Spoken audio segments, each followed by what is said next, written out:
Bonjour à toutes et à tous. Bienvenue au Hub des Territoires, l'espace d'échange, de collaboration et de développement de la Banque des Territoires.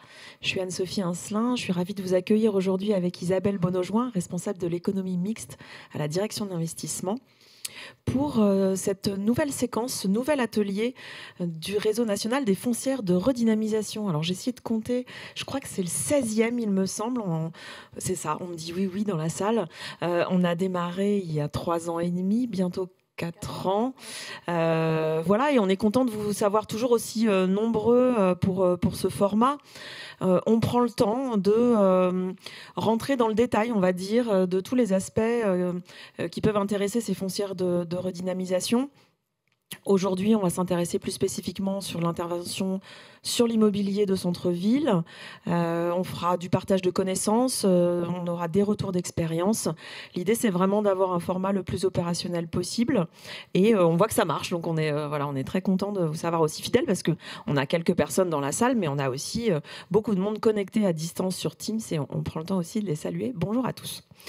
Alors, je n'ose plus demander si certains ne connaissent pas le Hub des Territoires. Ouais, non, je pense que maintenant tout le monde connaît puisque vous êtes quand même pas mal fidèles sur ce format.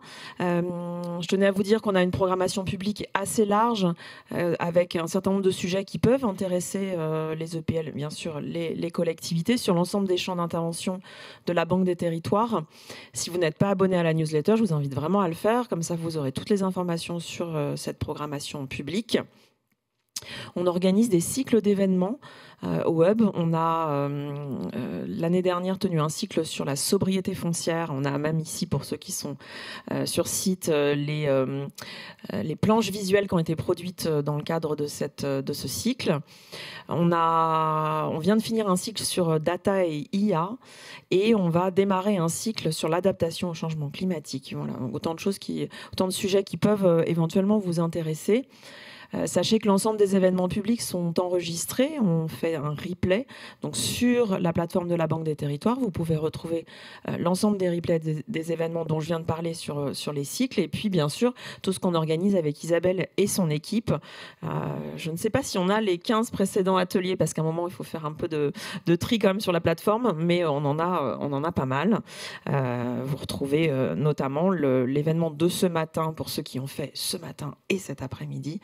Donc les événements qu'on organise dans le cadre du réseau territoire d'économie mixte innovant et résilient, merci Isabelle, voilà, où on organise des temps courts qu'on appelle des rendez-vous, des temps plus longs qu'on appelle la fabrique et qu'on a eu ce matin.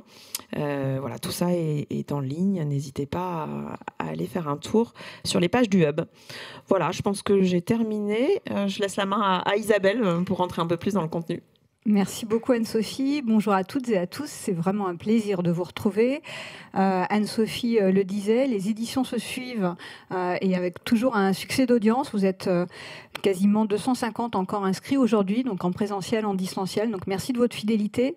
Rappelez que ce réseau, on l'a construit avec la Fédération nationale des EPL, donc qui est partenaire, et on travaille avec eux le contenu et la préparation, qui nous permet de vous proposer à chaque fois des thématiques complémentaires, pas de redites, beaucoup de témoignages, des paroles d'experts, c'est le fondement de ce réseau.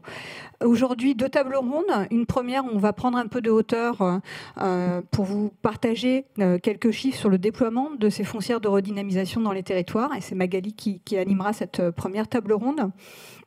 On aura aussi un point sur le FRLA avec la NCT, et puis la CET fera une petite présentation finalement des différents modes d'intervention pour les collectivités locales. C'est vrai qu'avec les foncières de redynamisation, à 90%, on parle de sociétés d'économie mixte, mais c'est pas l'unique moyen d'intervenir pour une collectivité. Et du coup, on refait un point sur les différents outils qui sont à la disposition des collectivités. Et notre deuxième table ronde viendra finalement en appui de cette intervention et de cette présentation, puisqu'on aura à la fois effectivement encore une SEM, la SEMPI, qui a une très belle histoire et qui a créé récemment une filiale Brest Commerce, faisant classées entre guillemets foncières de redynamisation.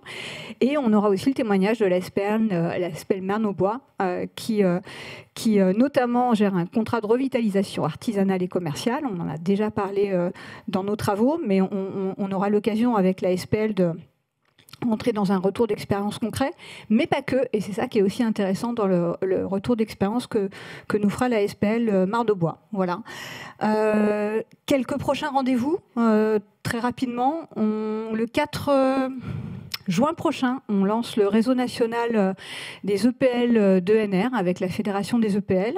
Donc ce sera au Hub des territoires. Et le 4, en fin de journée, on aura un nouveau rendez-vous de l'innovation, une demi-heure, un témoignage d'EPL inspirant sur la problématique de l'innovation et comment les EPL sont à la manœuvre en matière d'adaptation au changement climatique. On se retrouvera aussi le 2 juillet prochain pour le prochain atelier du Réseau national des foncières, et on aura certainement une autre initiative sur EPL et intercommunalité. On aura l'occasion d'en reparler. Et d'ici là, rendez-vous le 13 mai prochain au 104 pour le Printemps des territoires, qui est le temps fort de partage de ce que fait la Banque des territoires pour accompagner le développement sur à la fois l'adaptation au changement climatique, sur l'ensemble des mesures phares, de nos mesures stratégiques. Et on aura, à l'occasion de ce Printemps des territoires, notamment des ateliers sur l'économie mixte pour revenir sur l'évolution des métiers des aménageurs. On a édité en début d'année un guide, un observatoire sur les EPL d'aménagement, dont vous avez quelques exemplaires à disposition. Et ce sera l'occasion de revenir sur les pratiques qui se diversifient des EPL d'aménagement et ce qui permet de faire le lien avec nos foncières de redynamisation, puisque beaucoup de foncières de redynamisation sont des filiales de SEM d'aménagement qui se sont repositionnées pour accompagner les territoires sur cette problématique du commerce, mais pas que. Voilà. Bon début de travaux. Je vous retrouve sur la deuxième table ronde et je passe la parole à Magali. Bonjour à tous, excusez-moi. Une première séquence un peu de cadrage, effectivement, sur cette thématique de la redynamisation du commerce et plus largement sur le renforcement de l'attractivité des centres-villes. C'est vrai que la question du commerce revient un petit peu à l'agenda de manière un peu plus affirmée ces derniers temps, avec l'évolution des modes de consommation, la différence, l'évolution des trajectoires du commerce en centre-ville, et plus spécifiquement sur la question de la redynamisation du commerce, la problématique de l'immobilier commercial et de la redynamisation des socles actifs est au cœur des actions qui vont être portées par les collectivités. Donc c'est d'ailleurs un constat nous qu'on a pu collectivement partager à l'occasion d'une séquence qu'on a organisée au Hub fin mars, où effectivement différentes collectivités ont pu revenir sur les enjeux et les outils mis en place pour intervenir sur cette question de la redynamisation des socles actifs et plus largement du commerce dans les centres-villes. Donc différents enjeux, différents outils d'intervention, les foncières, mais également des portages en direct par les collectivités. Et l'idée de cette première séquence, c'est peut-être de refaire un point sur ces différents moyens. Donc pour y répondre, je vais appeler les intervenants. Donc tout d'abord Louis Monteils de la Banque des Territoires pour nous faire un petit point sur le programme Sans foncière. Thaïs Daudeville, consultante à la CET, et également Paul Gigot, qui est chef de projet pour le FRLA, le Fonds de restructuration des locaux d'activité à l'ANCT. Merci à tous les trois. Je vais te passer mon micro et je vais tout de suite te laisser la parole pour nous faire un petit point à date de l'avancement du programme Sans foncière, que ce soit en déploiement des foncières, mais aussi en avancement de leur plan d'affaires. Merci Magali, c'est toujours un plaisir de partager une table ronde avec toi. On partage déjà une table de bureau. Donc vous savez que la Banque des Territoires intervient pour promouvoir et pour appuyer le développement de ces fameuses foncières de redynamisation sur lesquelles je ne vais pas revenir, si ce n'est peut-être pour vous rappeler que ces outils d'intervention ont pour but de structurer la redynamisation commerciale, notamment dans les centres-villes.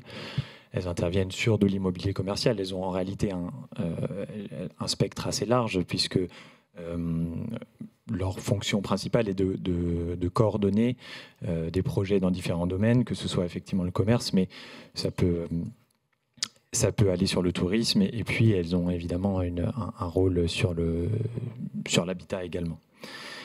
Elles interviennent sur toute la chaîne de valeur immobilière, que ce soit l'acquisition des immobiliers, leur réhabilitation, leur transformation, ce qui est un point important notamment au niveau commercial, puisqu'on voit que les cellules ont bien souvent besoin d'être remises entre guillemets au goût du jour pour pouvoir être occupées de nouveau par des commerçants, par des exploitants. Elles interviennent également sur la partie travaux. Et puis, en bout de chaîne, sur la commercialisation, la gestion de ces structures et, in fine, sur la cession des actifs, puisque l'objectif de ces foncières est aussi d'avoir une rotation des actifs en portefeuille pour réinjecter les valeurs ajoutées dans les territoires et ainsi contribuer à créer un cercle vertueux de redynamisation. Donc, la Banque des Territoires, je vous le disais, a investi depuis son entrée dans le programme de déploiement des foncières près de 300 millions d'euros dans ces structures qui sont aujourd'hui au nombre de 89. Presque 6 millions, on est à 5,5 millions d'ingénierie également pour accompagner leur déploiement. Et vous voyez que le maillage territorial est aujourd'hui à peu près et même très homogène. Et ce que l'on constate par retour d'expérience aussi, c'est que on est sur on est arrivé à une sorte de maturité, en tout cas de maillage territorial de ces structures, puisque maintenant toutes les régions toutes les régions sont adressées par une foncière de redynamisation, sachant que celles-ci sont à même d'intervenir sur différents types de territoires et différentes échelles, que ce soit des échelles départementales, des échelles régionales ou des échelles métropolitaines. Donc, je vous disais 89 foncières aujourd'hui dans lesquelles la Banque des Territoires a pris des participations, et puis en plus de cela, une douzaine de projets de création de foncières qui est encore à venir et qui devrait aboutir sans tarder. En 2024, pour vous donner un ordre d'idée de l'activité qu'il y a eu sur ces phases de création et de développement, 8 foncières ont été créées. Et point assez important, 2 structures ont bénéficié d'un apport au capital pour renouveler leur plan d'affaires et être en mesure de mener de nouvelles acquisitions. Donc on voit que ce cycle de vie des foncières, il est amorcé, il se poursuit avec des foncières qui commencent aussi progressivement à céder un certain nombre d'actifs et donc à renouveler leur portefeuille.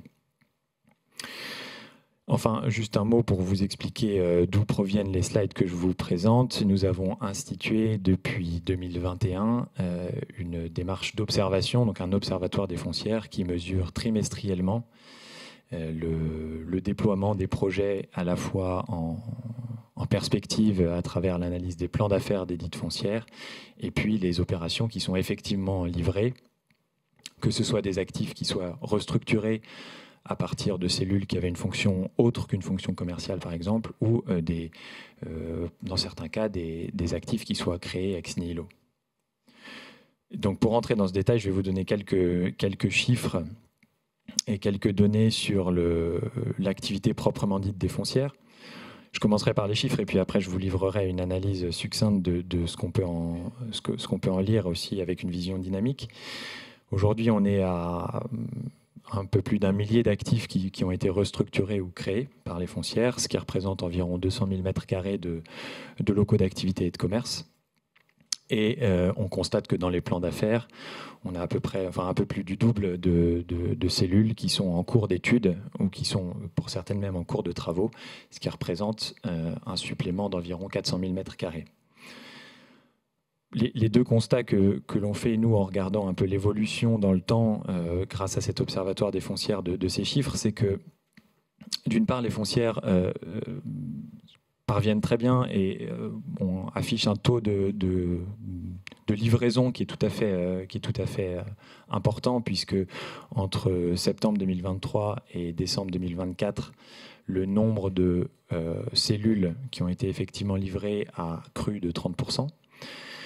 Mais qu'en revanche, pour ce qui est du développement des plans d'affaires, depuis quelques trimestres, c'est un petit peu plus difficile et ce que l'on voit, c'est que les foncières rencontrent des difficultés, notamment sur la phase de commercialisation.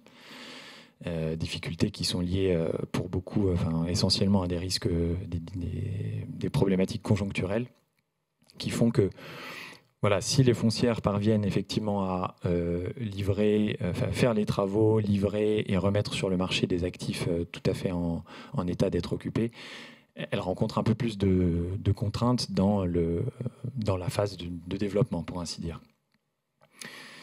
Ces difficultés, elles sont de plusieurs natures. Elles sont dues à l'augmentation, ou en tout cas à la fluctuation des coûts techniques, qui rendent difficile une projection des plans d'affaires à moyen terme. Elles sont dues aussi, dans certains cas, à la frilosité de nos partenaires financiers qui vont intervenir à nos côtés pour entrer dans l'actionnariat de ces structures. Et puis, évidemment, un contexte d'incertitude économique qui n'est pas très favorable à la poursuite du développement. Et puis ce que vous voyez aussi sur la carte, je pense qu'il transparaît assez bien, c'est que en plus de tout ça, ou en surplomb de tout ça, il y a quand même évidemment toujours la question de l'attractivité territoriale d'origine, j'allais dire, des territoires, qui fait que certaines foncières ont plus de facilité que d'autres, je dirais, à trouver une profondeur de marché, à attirer des investisseurs, à attirer des exploitants dans certains territoires, avec des différences assez fines, même par exemple à l'échelle de la zone géographique du nord-ouest qui est plutôt dynamique, on voit qu'en fonction des villes, c'est pas forcément toujours le même contexte d'attractivité économique. Alors justement, sur cette question, est-ce que tu as des précisions sur la répartition des territoires, je pense aux territoires par programme, qui sont adressés par les foncières ? Oui, alors ce que l'on voit quand on regarde les plans d'affaires dans leur totalité, c'est qu'on a une petite cinquantaine, presque la moitié des locaux qui sont compris dans des territoires qui ne sont pas couverts par des programmes nationaux, notamment des métropoles, mais pas uniquement. Certains territoires ruraux qui sont par ailleurs non adressés par des programmes nationaux. 48% au total. Et puis pour le reste, 7% de locaux qui sont situés dans des petites villes de demain, 18% de locaux qui sont situés dans des villes Action Cœur de Ville, et puis 27% de locaux qui se trouvent dans des quartiers politiques de la ville, sachant que dans ces cas-là, il peut y avoir par ailleurs des recoupements avec des villes Action Cœur de Ville. En l'occurrence, je crois que ça ne concerne pas les petites villes de demain. Voilà pour l'ordre de grandeur, la répartition des programmes nationaux. J'en ai fini pour ce tour d'horizon. Sophie, vous avez des questions éventuelles. Sinon, on peut peut-être continuer et prendre les questions à la fin. Merci Louis. Je vais me tourner vers Thaïs maintenant. Thaïs, peut-être pour nous refaire un éclairage sur les enjeux de la question de traiter l'immobilier commercial pour redynamiser les centres-villes, et peut-être sur les différents moyens d'intervention possibles pour une collectivité, que ce soit en direct ou de manière déléguée. Oui, bonjour Magali, bonjour à tous. En effet, dans le cadre du Réseau national des foncières, nous venons de produire une petite fiche d'une dizaine de pages sur les différents outils juridiques que l'on peut mobiliser pour intervenir sur la redynamisation commerciale des centres-villes et des centres-bourgs.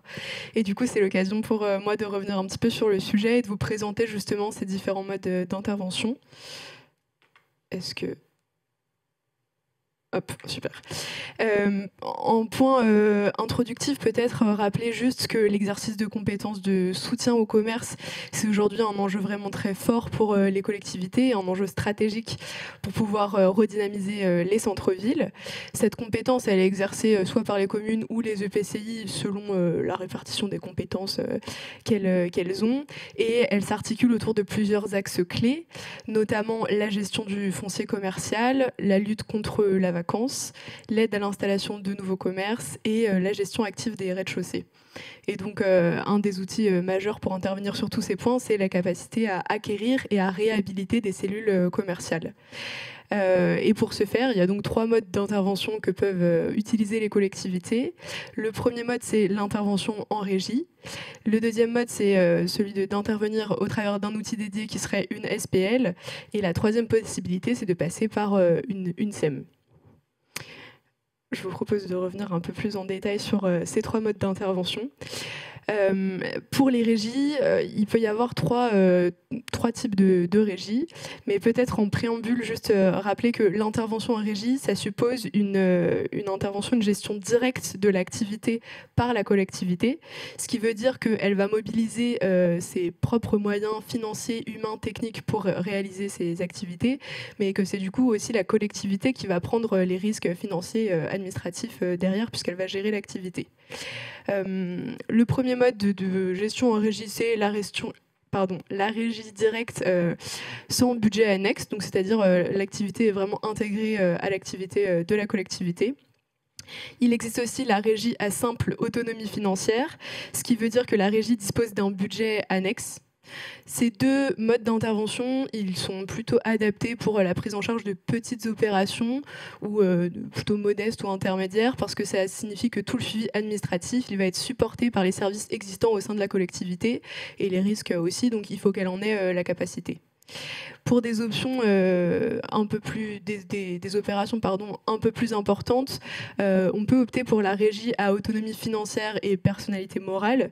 Ça veut dire dans ce cas-là que la régie est une personne morale et a une autonomie financière, et donc c'est un établissement public local, et donc elle se différencie, elle est distincte de la collectivité, ce qui lui permet de réaliser des investissements un peu plus significatifs et aussi d'avoir un plan de commercialisation sur plusieurs années grâce justement à cette séparation comptable et opérationnelle entre son activité et l'activité propre de la collectivité.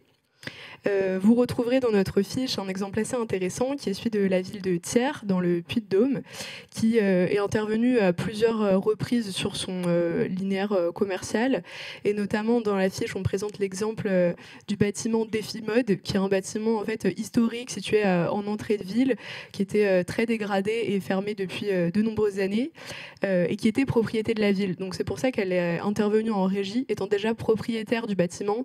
Il n'y avait pas besoin de toute une stratégie d'acquisition qui aurait du coup pu être faite par un outil tel une SPL ou une SEM.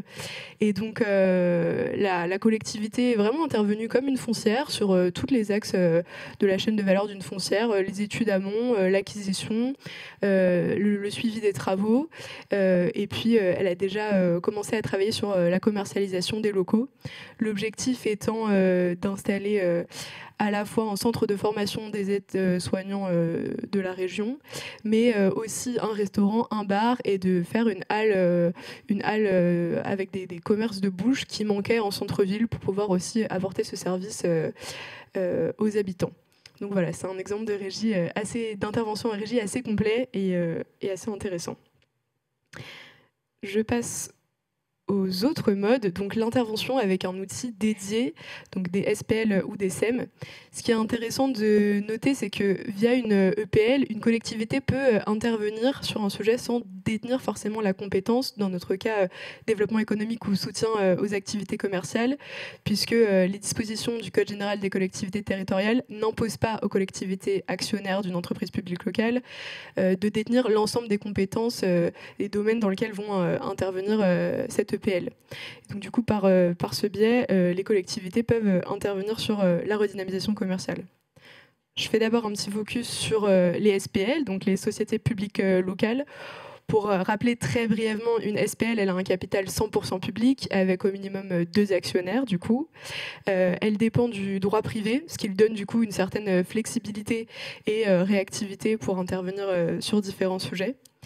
Les SPL, elles sont compétentes pour réaliser des opérations d'aménagement, de construction, pour exploiter des services publics à caractère industriel ou commercial et toute autre activité d'intérêt général. Elles interviennent dans ce qu'on appelle le régime in-house. Ça veut dire qu'elles peuvent seulement intervenir pour le compte de leur collectivité actionnaire et sur le territoire de ces actionnaires. Et donc le cadre légal d'intervention des SPL, il est forcément celui d'un contrat attribué par un de ses actionnaires. C'est dans ce cadre-là qu'elles peuvent intervenir sur des questions commerciales. Dans la fiche, on présente aussi un exemple de SPL, celui de la SPLA La Fabrique des Quartiers, qui intervient sur le territoire de la métropole européenne de Lille.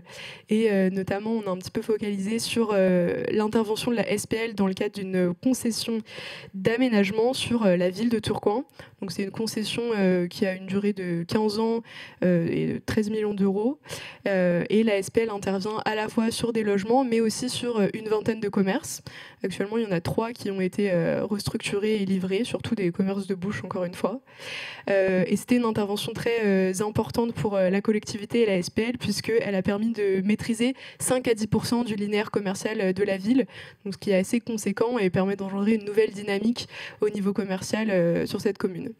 Et puis, ils ont aussi mis en place des actions assez intéressantes d'urbanisme transitoire, avec un travail mené avec les élèves des écoles d'art de la région et aussi d'autres commerçants pour qu'une partie des vitrines soit animée pendant les travaux et pendant la durée de la concession et puisse impulser cette nouvelle dynamique commerciale dans le centre-ville. Et je passe maintenant au 3e mode d'intervention, qui est, comme le disait tout à l'heure Isabelle, le mode d'intervention le plus classique, celui des SEM, puisqu'aujourd'hui, vraiment la majorité des foncières sont sous forme de SEM. Je refais un rappel très bref, mais donc une SEM, elle a un capital à la fois public et privé, majoritairement public, mais avec ces 2 typologies d'acteurs. C'est aussi un outil très souple parce qu'elle est également régie par le droit privé. Et grâce à ses actionnaires privés, elle a aussi d'autres avantages puisqu'elle peut vraiment solliciter ses actionnaires privés sur leur expertise, leurs connaissances, et aussi grâce à leurs fonds, il y a un effet levier vraiment sur le financement des activités de la SEM. Une SEM, elle intervient en tant qu'opérateur exploitant de ses propres actifs et elle peut disposer en fait de son patrimoine et réaliser les investissements au regard de sa stratégie d'investissement qui a été décidée au début en accord avec la politique de ses actionnaires. Et donc, comme on le disait tout à l'heure, aujourd'hui, les SEM sont l'outil vraiment le plus courant dans le cadre de création de foncières. Et pour illustrer ça, il y a un chiffre assez marquant sur lesquels nous présentait les résultats tout à l'heure. Sur lesquels Louis nous présentait les résultats tout à l'heure. Aujourd'hui, la Banque des Territoires est actionnaire de 90 foncières et dont 78 qui sont en activité, ce qui montre à quel point cet outil est utilisé. Et encore une fois, on a voulu illustrer ça dans la fiche pour rendre toujours ces propos le plus concret possible, avec l'exemple de Saint-Denis Commerce, qui du coup est une foncière créée en 2019, avec un objectif assez ambitieux d'intervenir sur plus de 60 cellules commerciales. Le plan d'affaires a bien avancé aujourd'hui avec une trentaine d'actifs qui ont été livrés. On parle un peu plus aussi de 2 exemples sur 2 locaux commerciaux vraiment abandonnés, rideaux fermés, baissés depuis très longtemps. La foncière a pu racheter ces 2 locaux et en moins d'1 an les restructurer, faire les travaux, les livrer. Et aujourd'hui, il y a 2 commerces qui sont florissants dedans, donc une boulangerie et un restaurant qui fonctionnent extrêmement bien depuis leur ouverture et qui démontrent aussi la capacité des SEM à agir rapidement sur ces sujets. J'ai fait le tour des 3 modes d'intervention. Donc, pour conclure, je vous invite à aller retrouver cette fiche qui sera bientôt mise disponible en ligne. Vous retrouvez dedans aussi vraiment un tableau comparatif des 3 modes d'intervention selon plein de facteurs pour bien comprendre les intérêts de chacun de ces modes d'intervention. Peut-être conclure en disant que la régie, le plus souvent, elle est utilisée pour des projets de plus petite ampleur ou en tout cas pour des enjeux de conservation du patrimoine ou de rénovation du bâti, mais ça nécessite d'avoir les compétences et les capacités en interne pour porter ces activités. Les SPL, on y a souvent recours pour des projets qui sont peut-être un peu plus fragiles économiquement et qui du coup nécessitent plus d'intervention du public. Et les SEM, elles, sont souvent créées pour des projets d'envergure sur un territoire plus large et aussi avec un enjeu du coup de rendement à moyen terme qui est plus important sur les actifs. Voilà. Merci beaucoup Thaïs. Je ne sais pas s'il y a d'ores et déjà quelques questions qu'on pourrait prendre. Mathieu.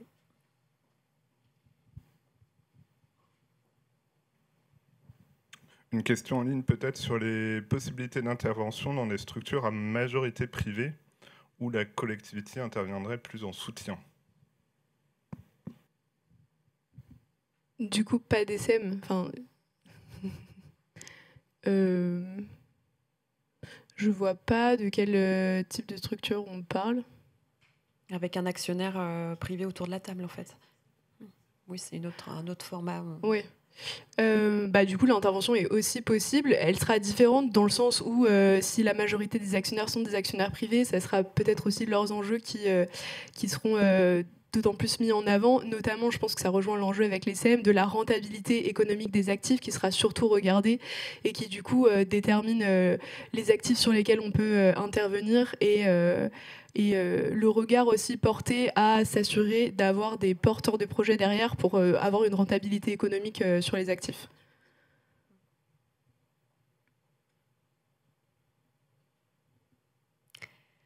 Je vais maintenant me tourner vers Paul. Donc effectivement, on a parlé sur les deux interventions précédentes de plusieurs problématiques. D'une part, la sécurisation aussi du modèle économique des opérations, la question aussi de la fragilité du territoire qui peut aussi conditionner ce modèle économique et plusieurs leviers. Donc il y a des outils, mais il y a aussi des leviers financiers qui peuvent être mobilisés pour aider à la sécurisation et à la sortie de ces opérations. Et parmi ces leviers, donc le fonds de restructuration des locaux d'activité qui a été mis en place par l'État en 2021, je crois, mais tu nous diras ça bien mieux que moi, avec un ciblage qui était initialement très focusé sur les opérations commerciales en territoire fragile portées par des opérateurs et qui a un peu par la suite évolué. Du coup, Paul, qui suit très, très activement ce fonds depuis plusieurs années, est-ce que tu peux peut-être revenir sur le cadrage général, les fondamentaux de cet outil et surtout comment il a évolué en termes d'usage? Oui, merci. Bonjour à toutes et à tous. Merci Magali. Donc effectivement, alors on va avancer. Voilà.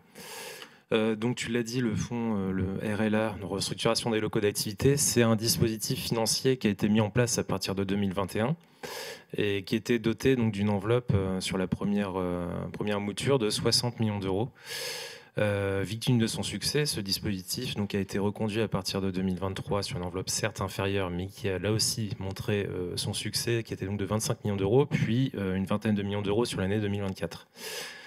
Donc ce dispositif a été créé dans l'objectif de soutenir financièrement donc, des opérations immobilières situées donc, dans des territoires fragiles, donc des opérations immobilières commerciales, donc, visant à restructurer des locaux commerciaux situés donc, dans des centres-villes ou centres-bourgs. Locaux commerciaux aujourd'hui impropres à cet usage, donc qui soit connaissaient un état de vacances depuis longtemps, soit dont les commerces ne répondaient plus à l'objectif et au projet de territoire, voire pour la construction de nouvelles cellules commerciales ou artisanales inscrites dans un projet de territoire plus global.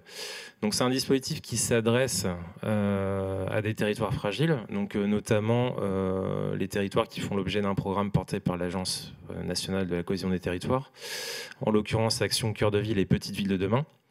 Mais également, donc, c'est un dispositif qui s'adresse à des territoires en zone de revitalisation rurale, alors qui ont changé de dénomination, mais ça reste néanmoins d'actualité.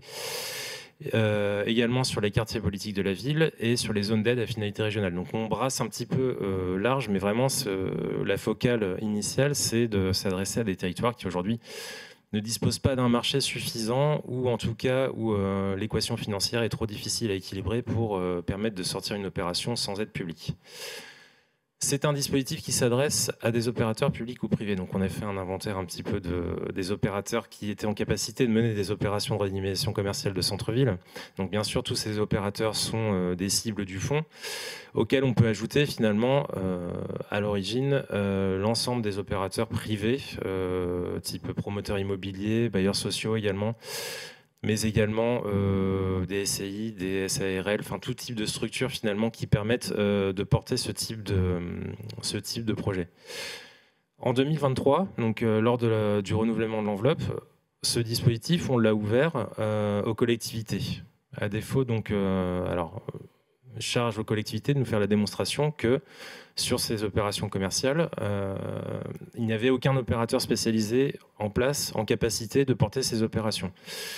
Donc ça, c'est un constat qu'on a fait, que c'était surtout le cas pour des petites collectivités. C'est pourquoi on l'a ouvert aux collectivités de moins de 20 000 habitants. Voilà, et donc uniquement pour des opérations de petite taille, donc pas plus de 3 locaux, puisque ce sont là aussi, alors plus la taille des opérations est petite, plus ça va être difficile pour un opérateur spécialisé d'équilibrer les opérations. En revanche, quand on s'adresse à une collectivité, ça devient peut-être un petit peu plus facile. Alors, on en reviendra peut-être après sur la typologie des opérations. Ce qu'on a fait également en 2023, c'est qu'on a élargi en fonction, alors on a regardé un petit peu, on a fait le bilan de la première enveloppe, on a regardé un petit peu toutes les demandes qu'on avait, et on s'est aperçu qu'on avait aussi pas mal de demandes, au-delà du commerce et de l'artisanat, mais pour des opérations liées à l'économie sociale et solidaire, et également pour des opérations d'hébergement touristique, alors qui sont pas stricto sensu des opérations commerciales au sens premier du terme. Néanmoins, on a quand même cette dimension commerciale qui subsiste et qui nous semblait intéressante d'accompagner, notamment donc, sur des territoires de petites communes. Dernier mot sur les modalités d'intervention du dispositif, c'est qu'aujourd'hui on est sur un dispositif qui permet de financer jusqu'à 50% du déficit des opérations commerciales et qui va être plafonné. Donc vous avez 2 types de plafonds en fonction du territoire où on se situe et la typologie de la collectivité.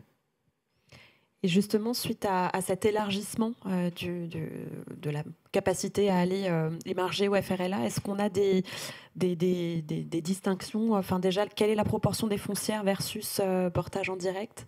Et puis, est-ce qu'il y a des spécificités de thématiques ou de types d'opérations qui se dégagent? Alors, sur la proportion en fait, de foncières VS communes, aujourd'hui, on a un quart des programmes sur le FRLA 2 qui sont le fait issus de collectivités, qui les portent en direct, en régie. Donc c'est quelque chose et c'est une dynamique qui ne fait que croître. C'est-à-dire qu'on a une augmentation proportionnelle du nombre de programmes qui sont portés par des collectivités. Pour les foncières, par exemple, on est sur un petit 20%, en tout cas sur la dernière enveloppe du FRLA. Ensuite, les autres opérateurs qui vont répondre, ça va être des établissements publics locaux, des opérateurs privés, donc où on est à peu près sur les mêmes proportions. Si on revient par contre sur les demandes validées, sur les périmètres d'intervention, juste un petit mot, une petite focale, alors je ne l'ai pas dit tout à l'heure, mais on est effectivement sur une majorité d'opérations qui se situent donc, dans des territoires donc, en centre-ville, centre-bourg. Donc on a un tiers des opérations en action cœur de ville et un quart en petite ville de demain.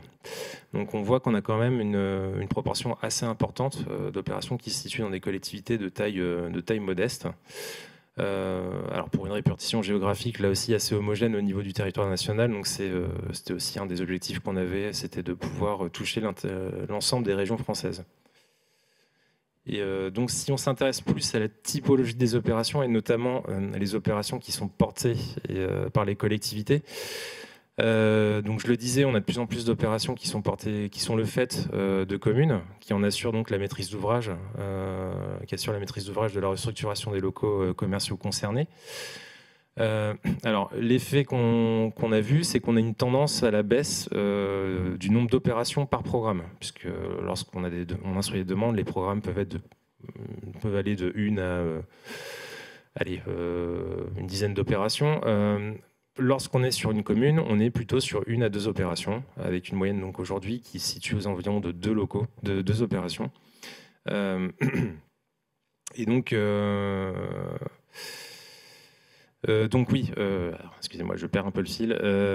Sur donc, les opérations portées par les collectivités, ce qu'on a constaté également, c'est le fait qu'on est beaucoup sur des opérations dont la maîtrise foncière est déjà assurée. C'est-à-dire qu'on est sur des opérations qui peuvent se réaliser peut-être plus rapidement, avec un peu plus de souplesse, ou en tout cas la maîtrise foncière n'est plus un frein finalement à la réalisation des opérations en question. Il y a peut-être quelques exemples du coup qu'on pourrait avoir. Oui, quelques exemples. Alors, pour illustrer un petit peu la diversité des opérations qu'on accompagne, notamment lorsque les communes sont maîtres d'ouvrage. Un exemple sur la commune de Fort, donc dans les Deux-Sèvres. On est sur une petite commune de quasi 2000 habitants. Où l'objectif de la collectivité, là on est sur un projet de mandat, c'est de reconstituer une polarité commerciale en centre-bourg, avec 2 bâtiments, donc un bâtiment commercial et un bâtiment plus de services et tertiaire. Donc là, on a l'illustration qui est tout en haut à droite.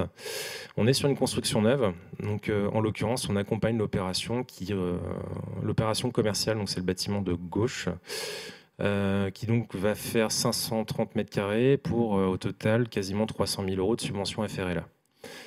Deuxième type d'opération, deuxième exemple sur Mutzig, donc en Alsace.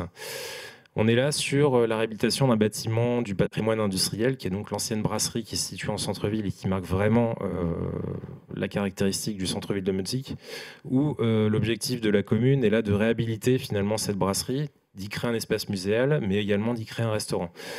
Donc nous, on intervient en accompagnement donc, de cette partie de la réhabilitation du restaurant, sur une superficie de 460 mètres carrés pour là aussi quasiment 300 000 € de subvention.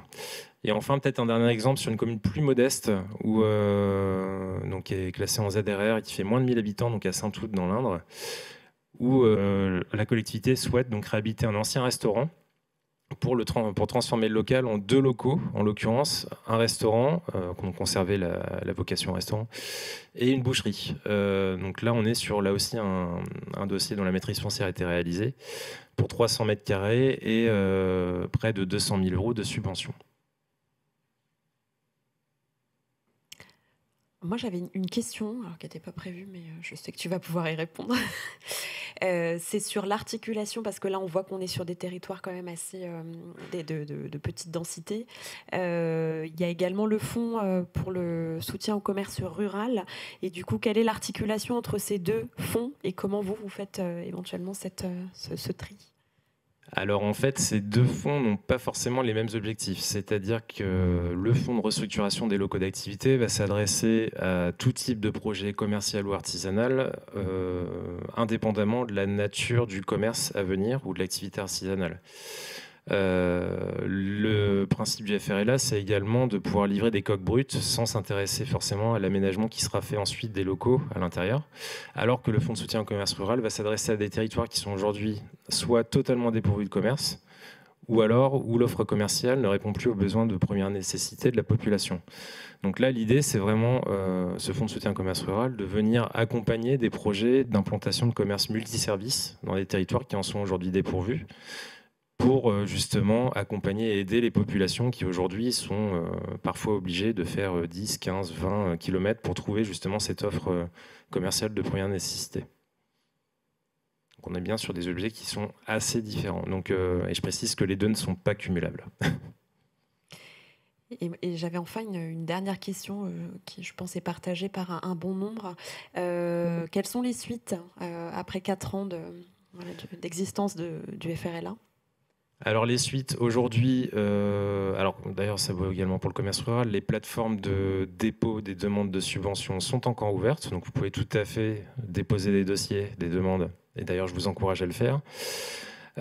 Concernant donc la reconduction des enveloppes et la possibilité de poursuivre finalement l'instruction des demandes et d'accompagner de nouveaux dossiers, alors la situation budgétaire actuelle est assez complexe. On est plutôt confiant sur le fait qu'on pourra bénéficier d'enveloppes, notamment pour le FRLA. Le tout, c'est qu'on puisse directement bénéficier des crédits, donc qui nous soient transférés pour qu'on puisse reprendre finalement l'instruction des dossiers et la comitologie autour de ces demandes. On est raisonnablement confiant, en tout cas pour le FRLA. Voilà. Mais si j'avais juste un message à adresser, c'est de ne pas se censurer, plutôt au contraire de continuer à déposer des demandes. Ça nous permet aussi, nous derrière, de montrer, si tant est, que le besoin reste réel et que les besoins restent énormes. Il y a un travail d'évaluation justement pour objectiver la poursuite de ces dynamiques ? Aujourd'hui, ce qu'on constate, c'est qu'on a quand même en stock allez, on va dire peut-être 30-40 dossiers qui sont en stock et qui sont en attente. On est sur quelques millions de demandes de subventions supplémentaires. Donc, j'ai envie de dire, les besoins restent réels. C'est un stock qui, d'ailleurs, s'est constitué dès la fin de l'année dernière, quand on avait déjà épuisé l'enveloppe de 2024. Donc, en soi, le travail d'objectivation des besoins, il est là. Il est clair et réel. qui a peut-être... Jacques.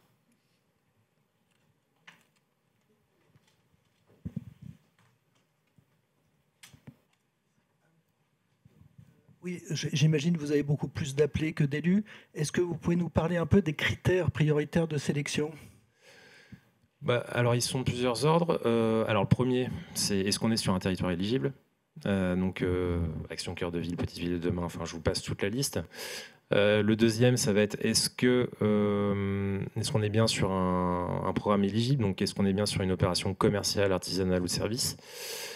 Est-ce que le territoire a déjà été accompagné par le FRLA, a déjà fait l'objet d'un accompagnement? Ça peut jouer sur la priorisation des demandes qu'on aura ensuite. Quel est le montant de subvention demandé? Quel est le déficit, donc, qui permet de calculer ce montant de subvention? Voilà, grosso modo. Et oui, chose importante, c'est est-ce que l'opération commerciale qui fait l'objet d'une demande s'inscrit bien dans un projet global porté par la collectivité de redynamisation de son territoire. On veut éviter autant que possible les coups-partis. Si on a dans une grande ville, je ne sais pas, un projet d'installation de boulangerie, est-ce que c'est vraiment quelque chose qui est absolument indispensable et nécessaire à la réalisation du projet de territoire? Enfin, voilà, c'est ce genre de choses qu'on va regarder. J'ajoute que dans l'instruction des demandes, on sollicite également le niveau local, donc en l'occurrence la DDT ou la préfecture, pour un avis en opportunité. Donc on essaie d'avoir l'analyse la plus fine possible et l'approche la plus objective par rapport aux besoins du territoire. Merci beaucoup pour cette présentation. Vous parlez justement des critères d'éligibilité, appartenir à un programme existant.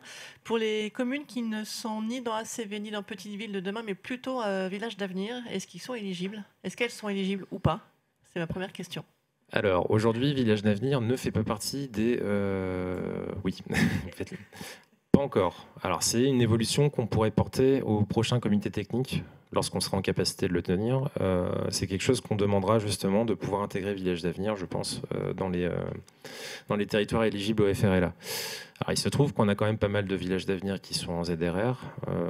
C'est une porte d'entrée possible. Et on a des dossiers qui, du coup, sont ZRR et villages d'avenir. Aujourd'hui, on en a une dizaine qui sont accompagnés. Donc voilà. Mais alors, pour l'instant, dans le règlement du fonds, les villages d'avenir ne sont pas éligibles, mais c'est une évolution qu'on peut porter.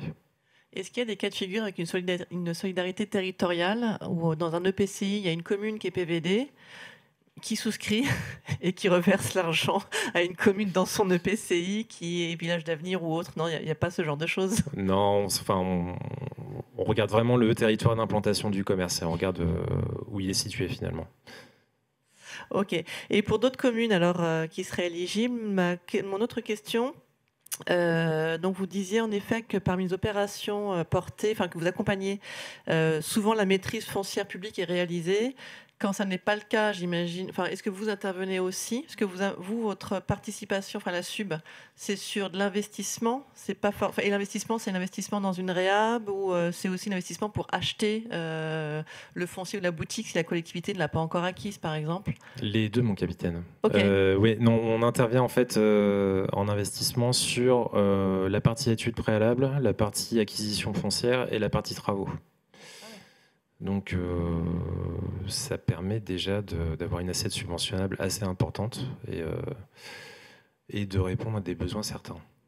Ok, merci. Et j'avais une autre question qui m'échappe, tant pis. Et vous parliez donc des demandes de subventions encore possibles aujourd'hui. Donc il y a une plateforme, je suis arrivée en retard, je suis désolée. Donc peut-être que vous avez parlé de la plateforme au début. Ok. Non, mais on peut en parler maintenant, il n'y a pas de souci. Alors, elle était accessible elle est toujours d'ailleurs, via le site internet de l'ANCT qui a été revu il n'y a pas longtemps, donc peut-être que les pages ont changé, mais si vous tapez ANCT FRLA dans un moteur de recherche, vous devriez tomber dessus assez facilement. Et sur démarche simplifiée également. Okay. Oui, c'est ça, ouais, démarche simplifiée. Très bien, merci. Est-ce qu'il y a des questions dans le chat ? Oui, une question pratique sur le fonds de restructuration. À quel moment est notifiée la décision d'accompagnement et à quel moment de l'opération est versée la subvention? Alors la décision d'accompagnement, elle arrive après le COTEC, à l'issue du comité technique. Alors en fait, quelques mots, je ne vais pas rentrer trop dans le détail, mais sur la procédure. Donc on dépose sur une plateforme, réception au niveau national, on transfère au niveau local pour avoir un avis. Une fois qu'on a l'avis, on présente l'opération au comité technique national, qui en théorie se réunit 4 fois par an. Et c'est à l'issue de ce COTEC qu'on acte le montant de subvention et les modalités d'accompagnement. Et concernant donc le versement des subventions, il se fait en 2 fois. Un premier acompte de 50% au démarrage des travaux et un deuxième acompte à la livraison des opérations.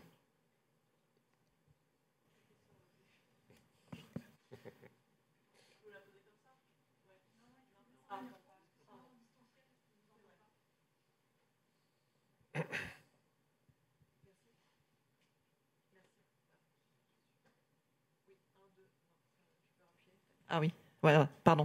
Ma question est revenue.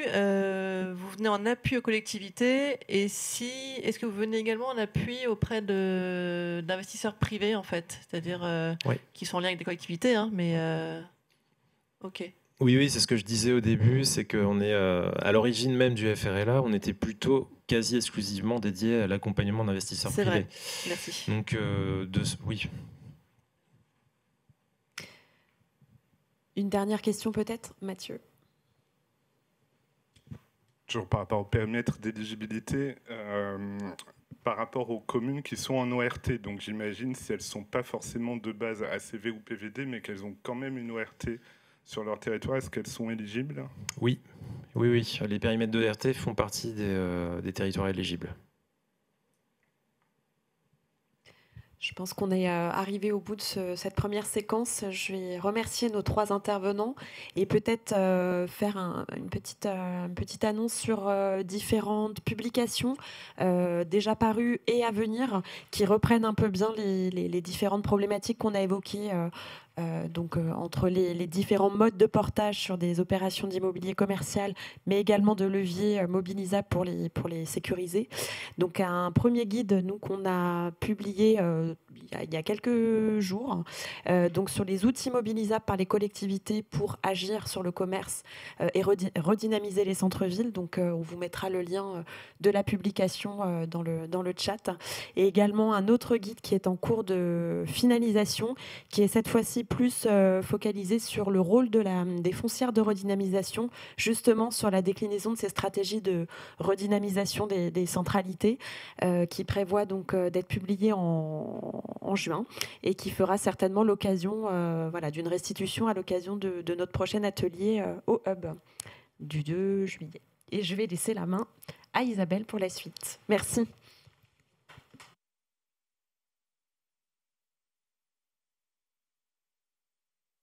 Merci beaucoup Magali et merci à toutes et tous. C'était extrêmement intéressant. Je crois qu'on aurait pu encore continuer un petit peu avec un certain nombre de questions, mais au bénéfice du temps qui passe, on enchaîne sur notre deuxième table ronde et j'ai le plaisir d'appeler Christian Clément, qui est directeur de la CEMPI, et Raphaël Bernabei, qui est directrice générale adjointe de la SPL Marne-au-Bois. Un grand merci à vous deux d'être présents et j'en profite pour remercier aussi, parce qu'au-delà de la présence aujourd'hui, c'est du temps de préparation que vous accordez à chacun pour pouvoir bien caler les interventions et c'est précieux pour que du coup ces interventions elles soient le plus opérationnelles possible.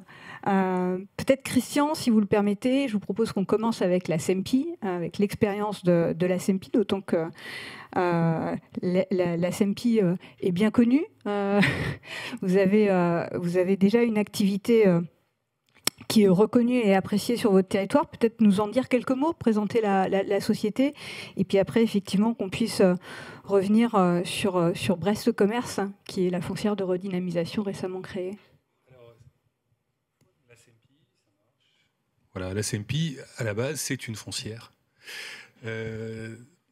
L'acronyme, au départ, c'était Société d'économie mixte de portage immobilier de l'agglomération brestoise. On a condensé tout ça. Maintenant, ça s'appelle CEMPI du Ponant, pour marquer qu'on travaille sur un territoire maintenant qui s'étend dans la zone d'influence de la métropole. Notamment, on a accueilli à notre tour de table Morlaix. Maintenant, on intervient à Morlaix notamment sur une concession de rénovation urbaine.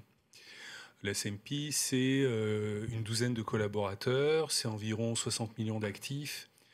C'est une activité qui tourne autour d'un fil rouge qui est le portage immobilier. Alors on fait du portage immobilier au bénéfice de concessions d'aménagement ou de renouvellement urbain.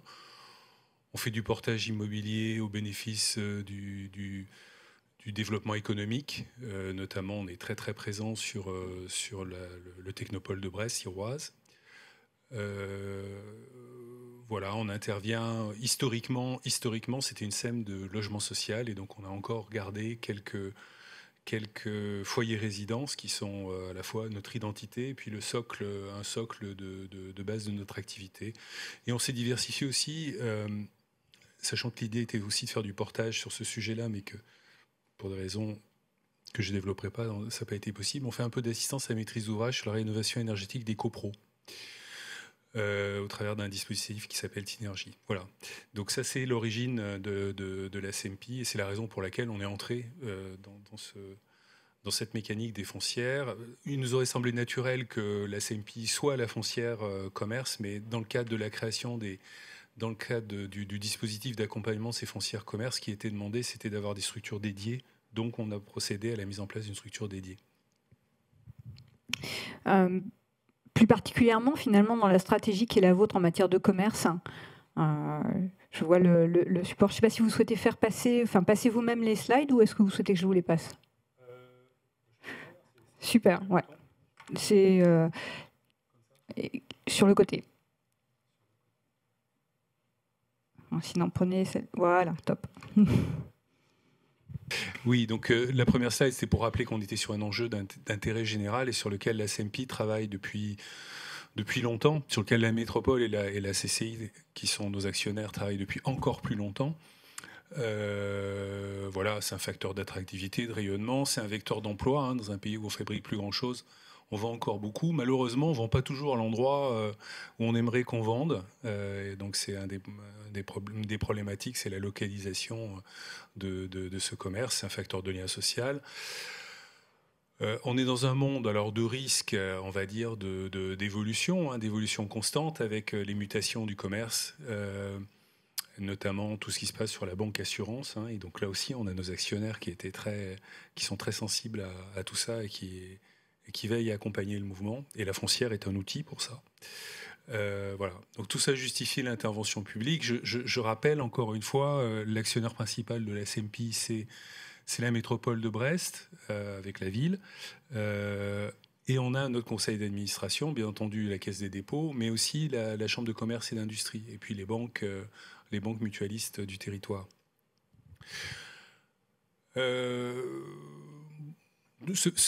Voilà, ce panel pour montrer qu'on s'intéresse finalement, travailler sur le commerce en centre-ville, ça veut dire s'intéresser à toutes sortes d'activités, des activités qui ne sont pas forcément stricto sensu du commerce. On l'a évoqué tout à l'heure, de l'artisanat, ça peut être des tiers-lieux, voilà, enfin tout ce qui peut redonner de l'activité, créer du flux et générer une activité dans le centre-ville, plutôt que d'avoir des bas d'immeubles vacants, bah c'est bon à prendre et ça participe à la redynamisation. Là aussi, il y a beaucoup de mots dans ce transparent, mais c'était juste pour rappeler qu'on est vraiment... la SMP, on est juste un outil. Et on aime bien le rappeler, on aime bien rester à notre place. Nous, on est un opérateur immobilier, on fait de l'immobilier. On ne fait pas autre chose. Et ça a une signification qui est lourde. Ça veut dire qu'on a des collaborations très, très étroites, notamment avec la métropole, qui, elle, a une approche beaucoup plus large du commerce, en animant, en trouvant, en sponsorisant des porteurs de projets. Elle a aussi une activité, on est une foncière, donc on travaille sur de l'immobilier qui est dans notre actif. Et la métropole, elle travaille aussi sur de l'immobilier qui est détenu par des commerçants. Donc voilà, donc c'est important de bien centrer l'outil, mais je pense que vous avez tous ça bien en tête. Un projet qui vient de loin, bah oui, ça fait très longtemps qu'on en parle. Et effectivement, comme je le disais, il y a très longtemps que la métropole est et la Chambre de commerce ont travaillé à des outils pour renforcer, protéger le commerce en centre-ville. On ne l'a pas évoqué tout à l'heure, mais il y a des outils réglementaires, hein, tout bêtement, le PLU, hein, je crois que Brest a été une des premières villes à avoir une zone de commerce renforcée dans son PLU. Et donc, assez naturellement, dès 2017, on nous a demandé à la SMPI, alors il se trouve que depuis encore plus longtemps, on travaillait sur les concessions de rénovation urbaine et que, comme la loi NOTRe l'a sanctifié, travailler sur l'habitat sans travailler sur le commerce, ou travailler sur le commerce sans travailler sur l'habitat, c'est un peu dommage. Donc on nous avait demandé de nous intéresser à ces problématiques-là, et on a commencé à acquérir au sein de la SMPI des cellules commerciales qui étaient dans des zones problématiques. Hein, en 2017, on a fait un plan stratégique et à l'époque, pour la petite histoire, on pensait, il y avait des expérimentations, notamment à Paris avec la CMAS, sur des concessions, comment ça s'appelait, des concessions commerce. Les fameuses dont va nous parler Raphaël dans quelques instants. Voilà, et donc on avait ça en ligne de mire, on pensait que ça serait ça qui sortirait comme dispositif. En 2018, la collectivité fait une étude marketing, comme elle en fait régulièrement, hein, pour identifier dans la ville les endroits où il fallait plutôt tenir et renforcer le commerce, les endroits où c'était peut-être pas la peine de se bagarrer, il fallait penser à d'autres solutions pour les pas de porte, pour les pieds d'immeubles. Et ça a permis comme ça de bien identifier des polarités. À partir de 2019, on a commencé à évoquer les foncières, le fait d'intervenir au travers d'outils de sociétés, parce qu'en fait, l'idée, c'est qu'un jour ou l'autre, tout ça devienne économiquement viable. Donc ça a du sens, effectivement, de se dire que plutôt que d'apporter de la subvention, l'État, au travers, par exemple, de la Caisse des dépôts, les collectivités, au travers de leur SEM, mettent des capitaux qui, dans un premier temps, ne vont pas avoir une très grande rentabilité, mais dont on espère qu'un jour ou l'autre, ils produiront un retour sur investissement. Alors là, c'était un long chemin. Parce que le paysage a mis un petit peu de temps à se stabiliser. Donc 2020, c'est l'annonce de la mise en place des 100 foncières par la Caisse des dépôts. On est prêt, le petit doigt sur la couture du pantalon, on est prêt à la créer. Puis il y a la loi 3DS qui sort. À l'époque, on voulait faire des SAS, je ne sais pas si vous vous souvenez. Et puis, en fait, la loi 3DS apporte des précisions sur le statut des élus. Les SAS, visiblement, ne sont pas très appréciés du législateur, qui parle plutôt de SA. Donc le temps que tout ça se mette en place, qu'on recompose, qu'il y ait des discussions entre élus. Alors, une des caractéristiques de notre foncière, c'est qu'il y a beaucoup d'élus dedans.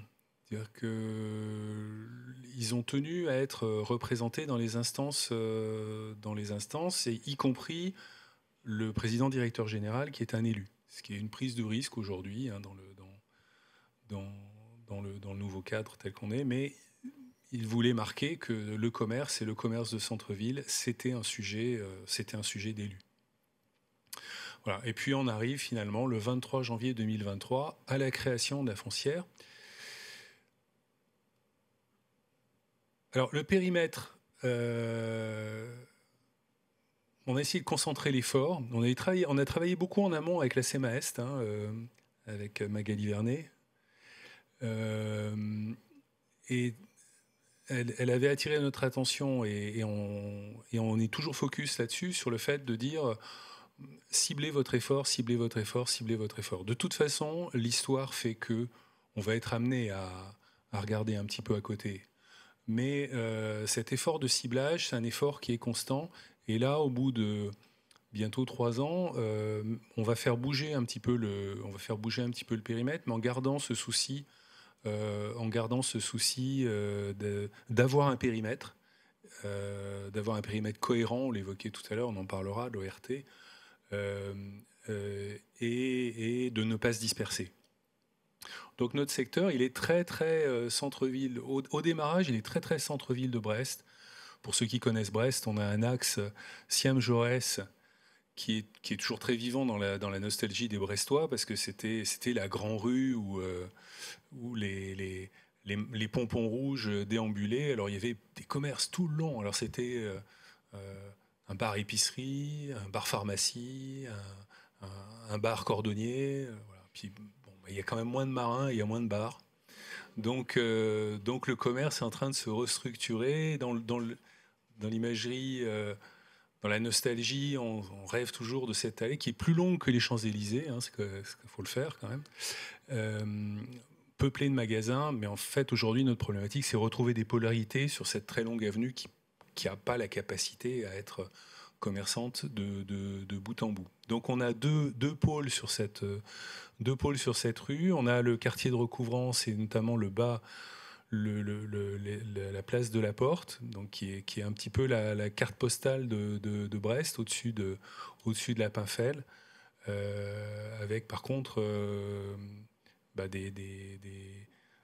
une déqualification des commerces, mais ça bouge. Voilà. Et puis j'ai mis une petite pastille en Hockey-Rinou. On n'a pas encore validé ça, on en parle à notre conseil d'administration de la fin du mois. Voilà, on a toute une réflexion pour essayer de faire coller le périmètre d'action de la foncière. Enfin, on a trouvé, notamment sur Recouvrance, où on avait une opération de renouvellement urbain très intéressante, pouvoir coupler les deux outils, foncière commerce, opération de rénovation urbaine. Voilà pour le périmètre. Je suis peut-être un peu bavard, hein. Mais c'est passionnant donc. La foncière mode d'emploi, je pense que voilà, l'objectif c'est de mettre en place des moyens pour requalifier des locaux qui seraient difficiles de remettre sur le marché. Alors un exemple que j'aime bien citer, c'est un de nos tout premiers bâtiments. C'est une ancienne agence du Crédit Agricole. Donc, grosse agence du centre-ville, à l'époque où il y avait plusieurs agences dans les centres-villes. Elle commence, alors je ne sais pas en quelle année, mais elle prend une boutique. Ensuite, l'agence grossit, elle prend une deuxième boutique. Ensuite, l'agence grossit, il monte dans les étages de l'immeuble. Et on se retrouve avec le Crédit Agricole qui ferme son agence. On en reparlera tout à l'heure, qui l'apporte à la foncière. Et on se retrouve avec la problématique d'avoir un bâtiment qui doit faire 700 mètres carrés ou 800 mètres carrés en plein centre-ville, dans une zone où les boutiques, c'est plus tellement la taille des boutiques aujourd'hui. Et donc tout notre travail, c'était de restructurer cet ensemble-là, en recréant tout simplement les deux anciennes boutiques d'origine, en retransformant l'immeuble, en rebouchant la trémie, en retransformant l'ancien appartement en un appartement. Voilà, donc on arrive au bout. L'appartement, il a été mis en vente la semaine dernière. Voilà. Et donc, on a transformé une agence du Crédit Agricole en deux boutiques et un appartement. L'appartement, on le revend parce qu'on n'a pas lieu de garder dans nos actifs des appartements. Hein. Donc ça va nous faire du cash. Et puis la belle histoire, c'est un beau clin d'œil. C'est qu'en fait, c'est un marchand d'or qui à ce moment-là, a cherché à s'installer à Brest, qui a vu quelque chose qui pour nous était un énorme inconvénient, c'était la salle des coffres. Il fallait démanteler les coffres. Il dit surtout pas, je veux absolument garder les coffres. Et donc voilà, donc on a trouvé un beau débouché à cette boutique. Donc voilà typiquement le genre d'opération un peu pénible, sur laquelle un promoteur privé aurait quand même eu du mal à se positionner et sur laquelle, nous, en bons gars, on déroule la plotte et on finit par arriver à en faire quelque chose de ce truc-là et à le remettre sur le marché, à trouver des gens qui sinon, vous imaginez bien que le vendeur d'or, il ne serait jamais attaqué à un projet comme ça. Voilà. Donc voilà le mode d'emploi de la foncière. Un des cas types. Le capital de Brest Commerce, alors je passe dessus rapidement, ça me permet de citer mes actionnaires j'ai évoqué tout à l'heure. Vous voyez que alors la particularité, c'est que les collectivités ne sont pas présentes au capital autrement qu'au travers de la SMPI. Ça, c'est un choix délibéré. Donc la SMPI a 51% du capital. Le Crédit Agricole à 11%, je vous ai dit tout à l'heure, je vous ai donné un indice tout à l'heure, ils ont apporté un bâtiment, un bâtiment en nature. La SMPI a apporté les bâtiments qu'elle avait déjà acquis dans la période d'avant que la doctrine se mette en place.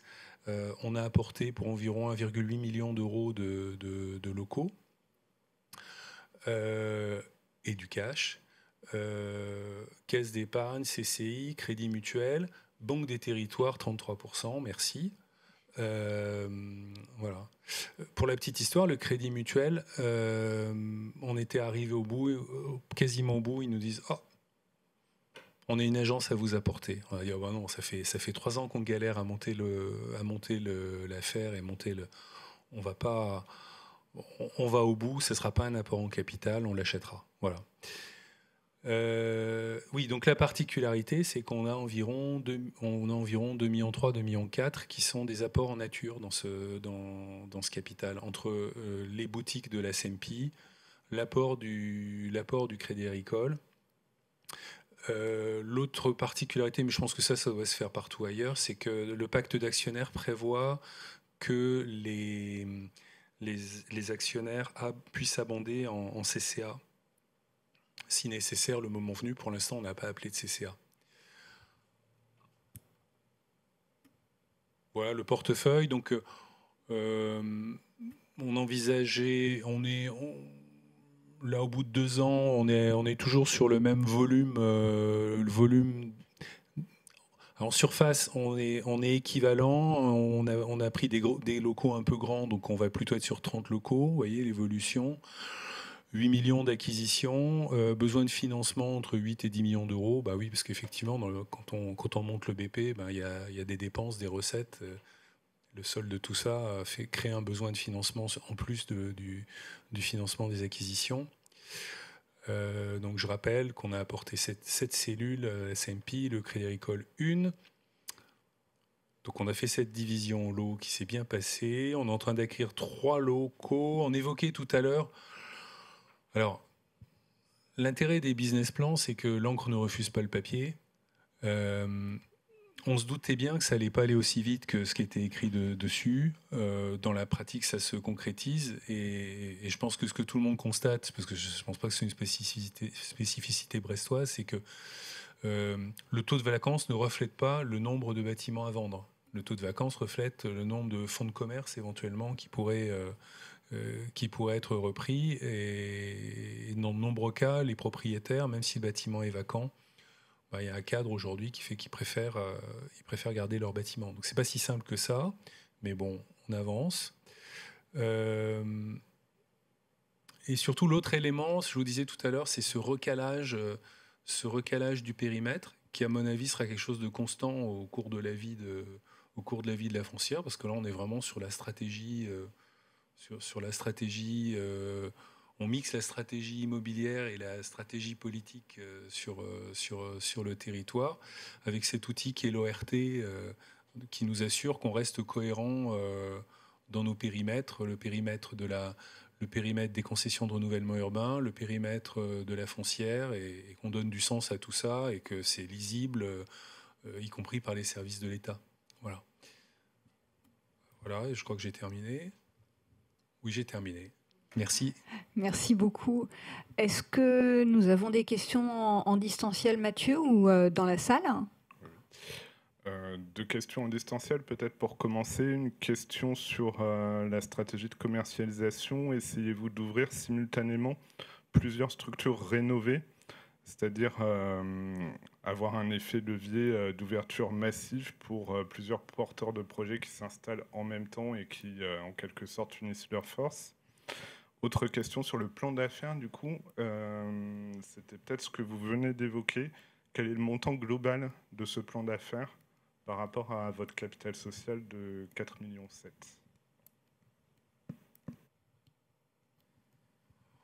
Bon, écoutez, montant global 4,7 millions. On va rajouter, pour faire simple, je vous la fais de tête et à la louche, 4,7 millions. On rajoute 800 000 de CCA. Et puis, on multiplie tout ça par un peu plus que 2 avec les emprunts. Et donc, à la louche, ça fait...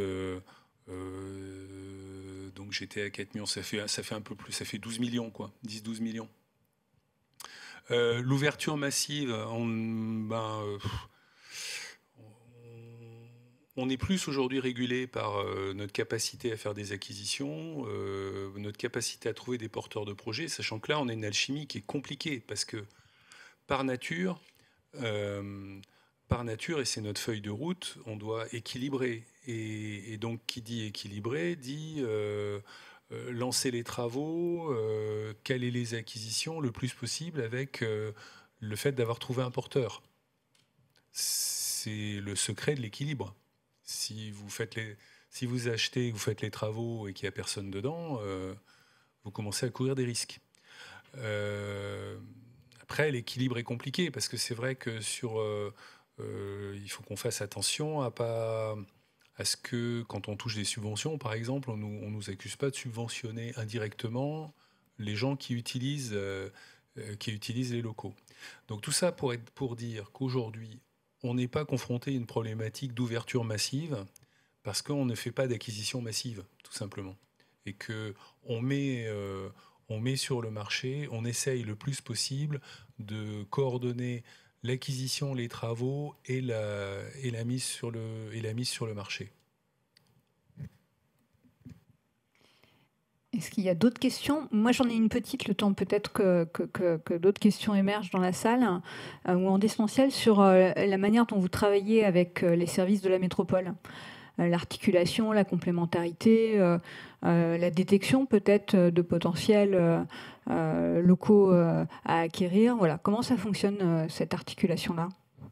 Alors, ça fonctionne de manière très étroite. Dans l'organisation de la métropole, ça fonctionne de manière étroite avec 2 services, avec le service Habitat pour les concessions d'aménagement et avec le service Économie qui nous amène des porteurs de projets.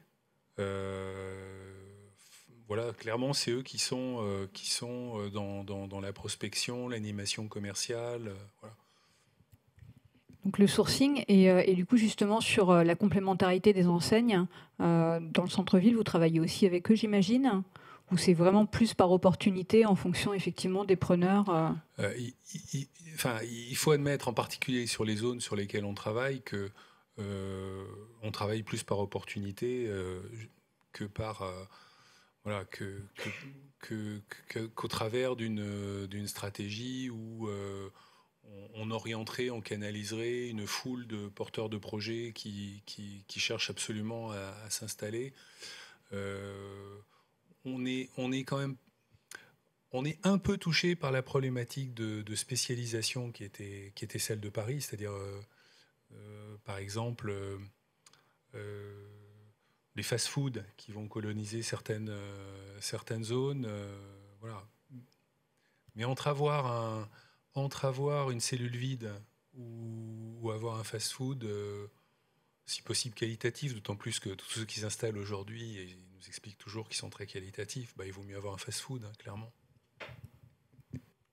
Merci beaucoup. Est-ce qu'il y a d'autres questions? Merci beaucoup pour cette présentation. J'ai une question avec ma marotte de la solidarité territoriale.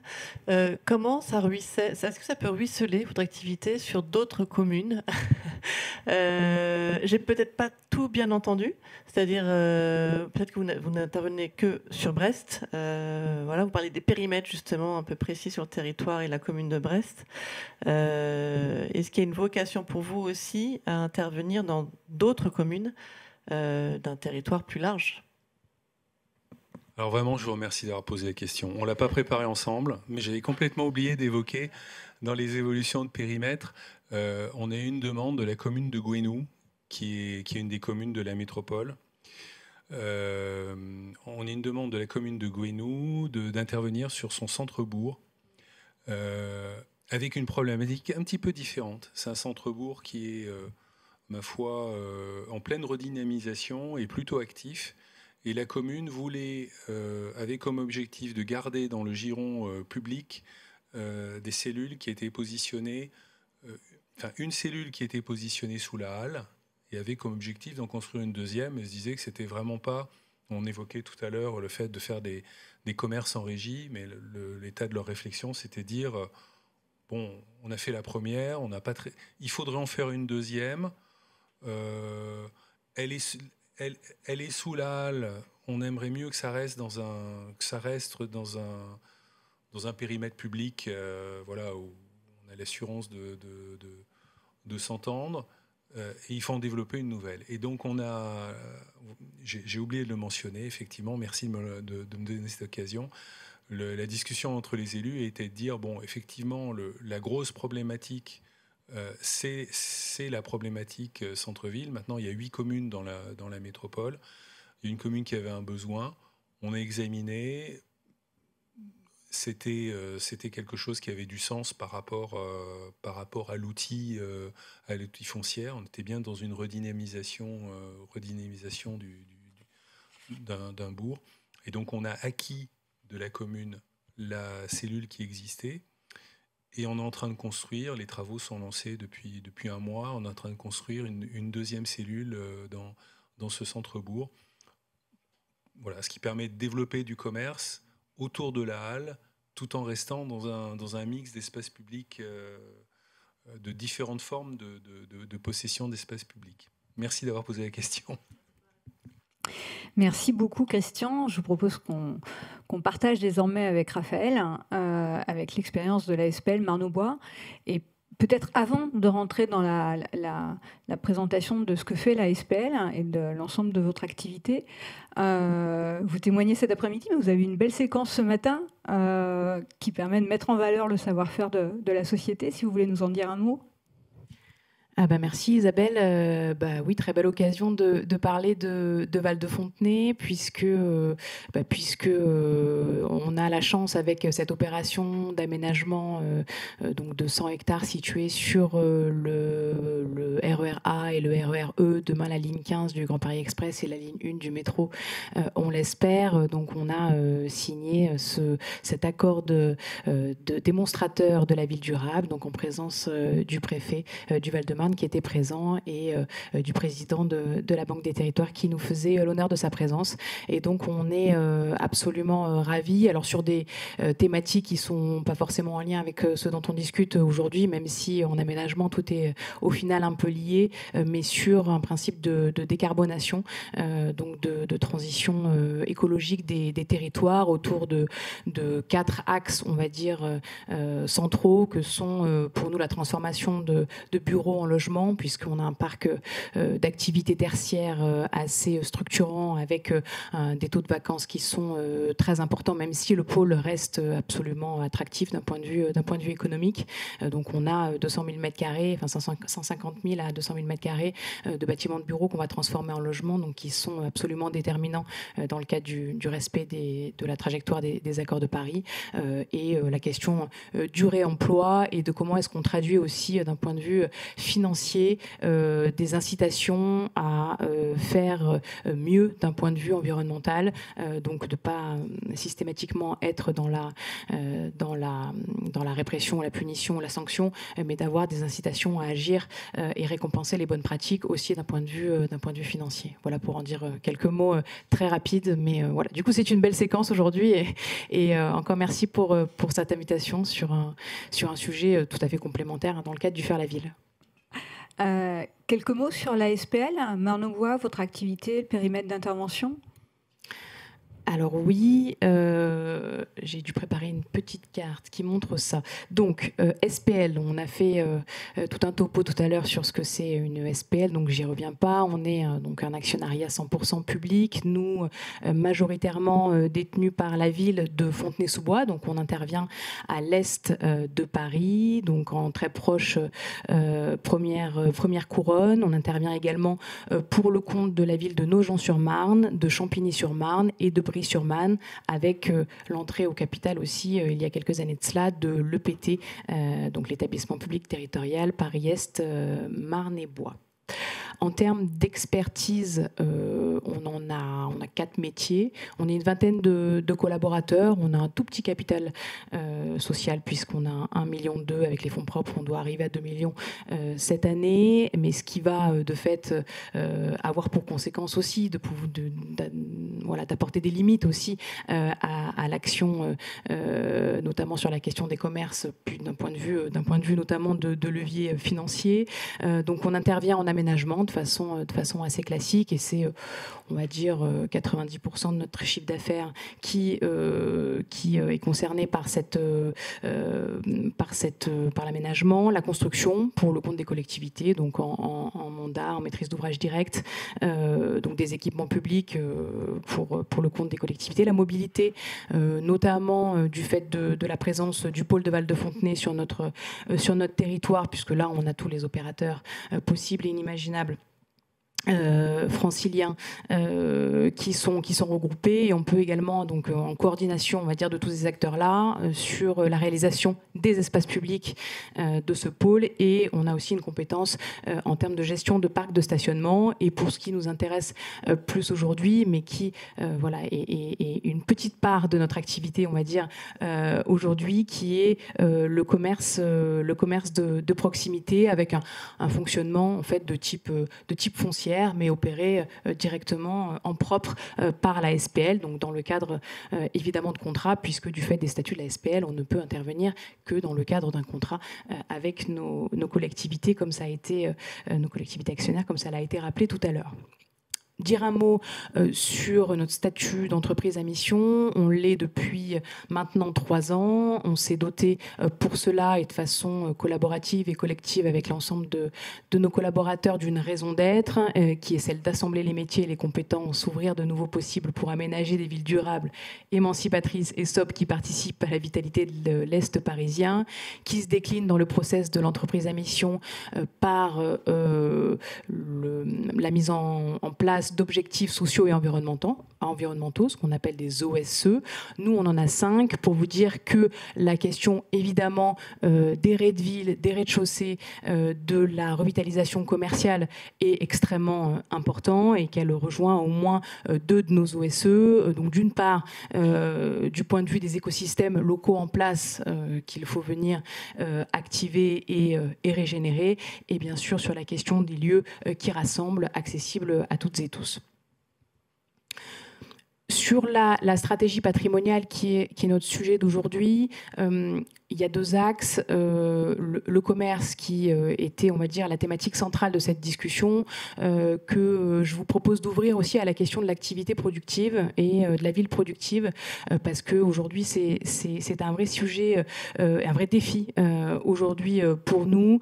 Donc pour vous dire que là, on est sur une carte qui représente les opérations majeures de la SPL. Donc c'est des concessions d'aménagement principalement, voilà ce qui se passe dans un rayon de 500 mètres autour de la gare de Val-de-Fontenay. On fait de l'AMO également, et pour ce qui concerne les commerces, alors on ne le voit peut-être pas très bien sur la carte, mais c'est les linéaires qui sont identifiés, donc principalement sur Fontenay-sous-Bois et sur Champigny-sur-Marne, donc identifiés avec des enrayés noir et blanc, donc avec là aussi sur notre territoire un enjeu de définir précisément les linéaires stratégiques et de concentrer notre intervention sur ces linéaires-là, avec voilà, l'objectif de pas se disperser, notamment au vu des budgets alloués à la revitalisation commerciale. Alors, sur les modalités d'intervention, pour illustrer un petit peu aussi tout ce qui a été dit lors de la précédente table ronde, et qui vont rejoindre vos modalités d'intervention en foncière, mais via un outil qui est le contrat de revitalisation artisanale et commerciale, ce qu'on appelle les CRAC, qui avait été effectivement aussi bien pratiqué à l'époque par la CMA-Est. On en a 2. Donc voilà, c'est des contrats avec nos collectivités actionnaires. Donc on en a un avec la ville de Fontenay-sous-Bois, un avec la ville de Champigny-sur-Marne, qui a l'inconvénient ou l'avantage, mais d'être sur une durée limitée, en l'occurrence là d'une dizaine d'années. Ça peut aller jusqu'à 14 ans, nous, dans notre cas. Donc on n'est pas dans un plan d'affaires, on va dire, à très long terme, comme ça pourrait être le cas dans le cadre d'une foncière. Un budget qui reste modeste et qui, au vu des prix pratiqués en région Île-de-France, permet d'acheter, on va dire, par contrat une petite dizaine de coques, donc ce qui peut poser la question de l'effet levier sur un territoire, et un budget mais que je vous présenterai dans les slides suivantes qui nécessite une participation à l'équilibre des collectivités, avec de fait un développement d'autres pratiques pour atteindre notre objectif de revitalisation commerciale. Donc soit on peut intervenir également dans le cadre de nos concessions d'aménagement directement, via, on peut même préempter des fonds de commerce, on a pu le faire récemment sur des secteurs qui sont identifiés comme hautement stratégiques, ou bien voilà, accompagner par exemple le centre commercial Auchan et la famille Muliez en l'occurrence sur notre territoire de Val-de-Fontenay, puisqu'on a ces acteurs-là sur nos territoires avec des logiques un peu plus soft, on va dire, mais néanmoins voilà, d'aménageurs classiques pour atteindre nos objectifs en termes de revitalisation, et des partenariats aussi qu'on développe avec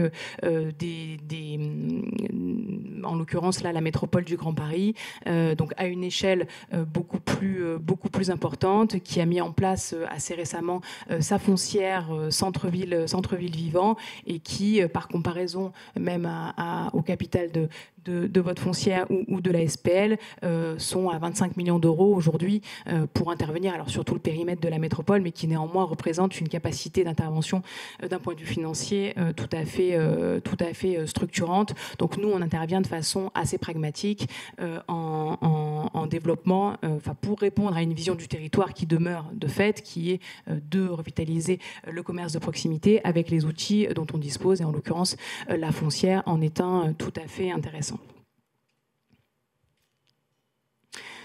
Si je refocus sur nos interventions dans le cadre des CRAC, donc où la SPL est en direct, donc on a à gauche une carte qui représente les linéaires identifiés sur la ville de Fontenay-sous-Bois, et à droite le périmètre pour le coup relativement large qui est celui de la ville de Champigny, avec en retour d'expérience de façon très concrète 7 coques qui aujourd'hui sont actives. Donc c'est une activité de revitalisation commerciale qu'on a développée depuis à peu près 2-3 ans, je dirais.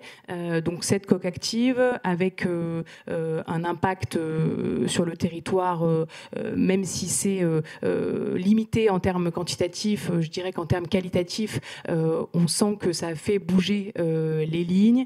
On a donc travaillé avec des porteurs de projets, là en l'occurrence sur la ville de Fontenay, qui étaient aussi identifiés dans l'écosystème fontenaisien et qui recherchaient pour pouvoir se développer. Donc à gauche, vous avez une librairie qui s'appelle La Brique Rose, qui a aussi diversifié son activité pour pouvoir proposer des jeux pour les enfants, et qui fait des ateliers aussi.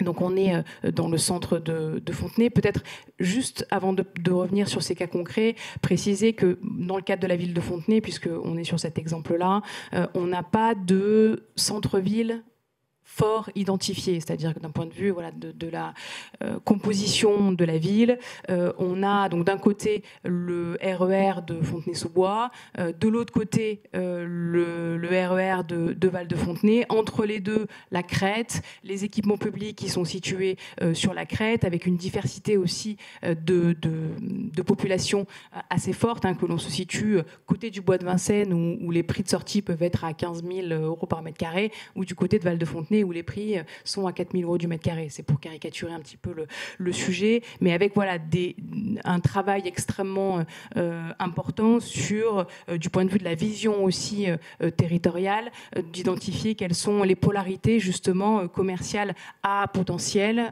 ou à conforter, ou à redévelopper, ou à créer. Et je pense notamment à celles qui se situent aussi dans le cadre du périmètre de la concession côté Val-de-Fontenay. Donc on a là au milieu, vous avez un exemple de coque aussi qui a été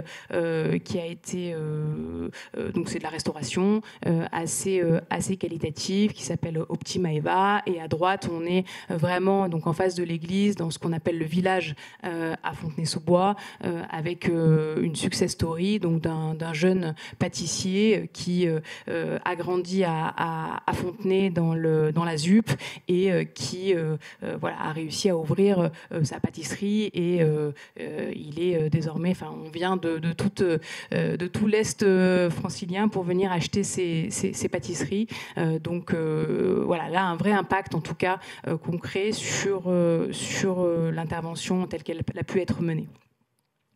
Alors, la SPL, de fait, a on va dire une politique un peu à la carte, de fait, pour accompagner les différents porteurs de projets. Donc, on voit qu'en fonction des situations, là, je vous ai repris les exemples des coques que je vous ai présentés, on a des différentiels de loyer qui peuvent être assez significatifs, en fait, en fonction de la prise à bail de quand elle date, où on est sur des loyers où on atteint quasiment le loyer cible prévu dans le bilan du CRAC de 270 € par exemple pour la brique rose, ou de 170 € pour la pâtisserie Silax, où là on sent qu'on a besoin voilà, d'avoir un accompagnement vraiment au cas par cas, ce qui de fait mobilise pas mal de temps en fait en interne pour arriver à suivre vraiment quasiment institut personae chacune de nos coques et de nos commerçants, avec en fonction évidemment des locaux voilà, différents types de travaux aussi à réaliser. Donc on est vraiment voilà, sur aussi un traitement au cas par cas, mais que peut permettre aussi la SPL du point de vue de la flexibilité, puisqu'on n'a pas forcément d'attente en termes de rentabilité dans le cadre du business model que je vous présenterai après, puisqu'on est dans le cadre d'un CRAC qui fonctionne un petit peu comme une concession d'aménagement. On a intégré aussi dans le cadre du CRAC de Fontenay une halle de marché qui doit se situer donc au pied du RER A côté Fontenay-sous-Bois, côté Bois de Vincennes, qui est aujourd'hui un parking et qui voilà, de fait géré dans le cadre du CRAC permettait aussi de mobiliser des subventions et puis de pouvoir intervenir dans le cadre d'un contrat, puisque on est ici dans le cadre on n'est pas dans le cadre d'une concession d'aménagement, par exemple.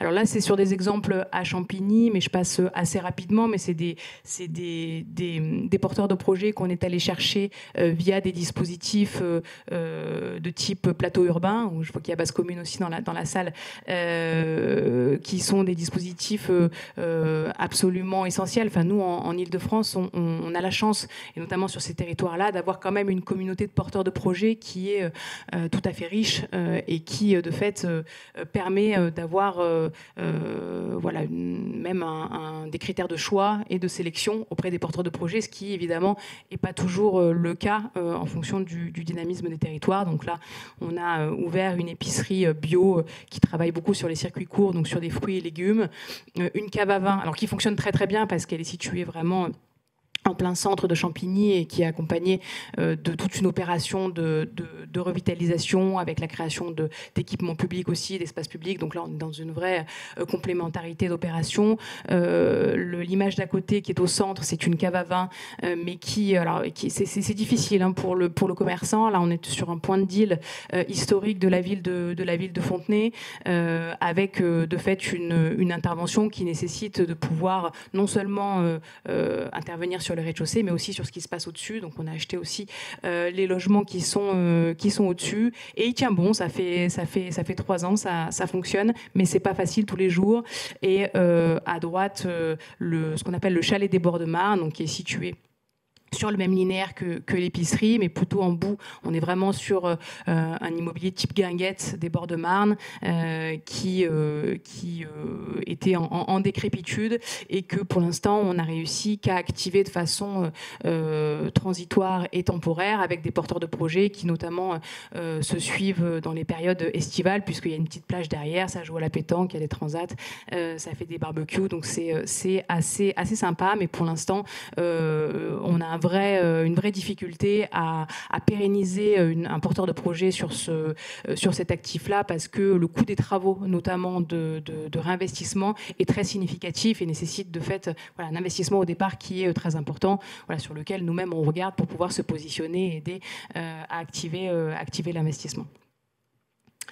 Alors, sur la façon dont fonctionne un CRAC, quoi de mieux pour entrer dans un contrat que le bilan associé et que le BP associé. Bon, là, en l'occurrence, on est vraiment sur un modèle de type concession d'aménagement, donc avec des recettes, des dépenses qui s'équilibrent, avec, in fine, à terme du contrat, un objectif de vente de charges foncières qui correspond en réalité à la vente des murs de locaux dans lesquels on imagine que les porteurs de projets puissent racheter eux-mêmes leurs locaux puisque c'est en stabilisé sur le territoire, donc avec une logique de loyer qui est progressive et qu'on peut accompagner un peu au cas par cas en fonction des besoins et des difficultés et des capacités. Donc on est plutôt sur des loyers de type 160 €, on va dire, les premières années et qui peut aller jusqu'à, en fonction des localisations et des capacités financières des porteurs de projets, jusqu'à 300 € et qui sont capitalisés à 5% pour être revendus ensuite.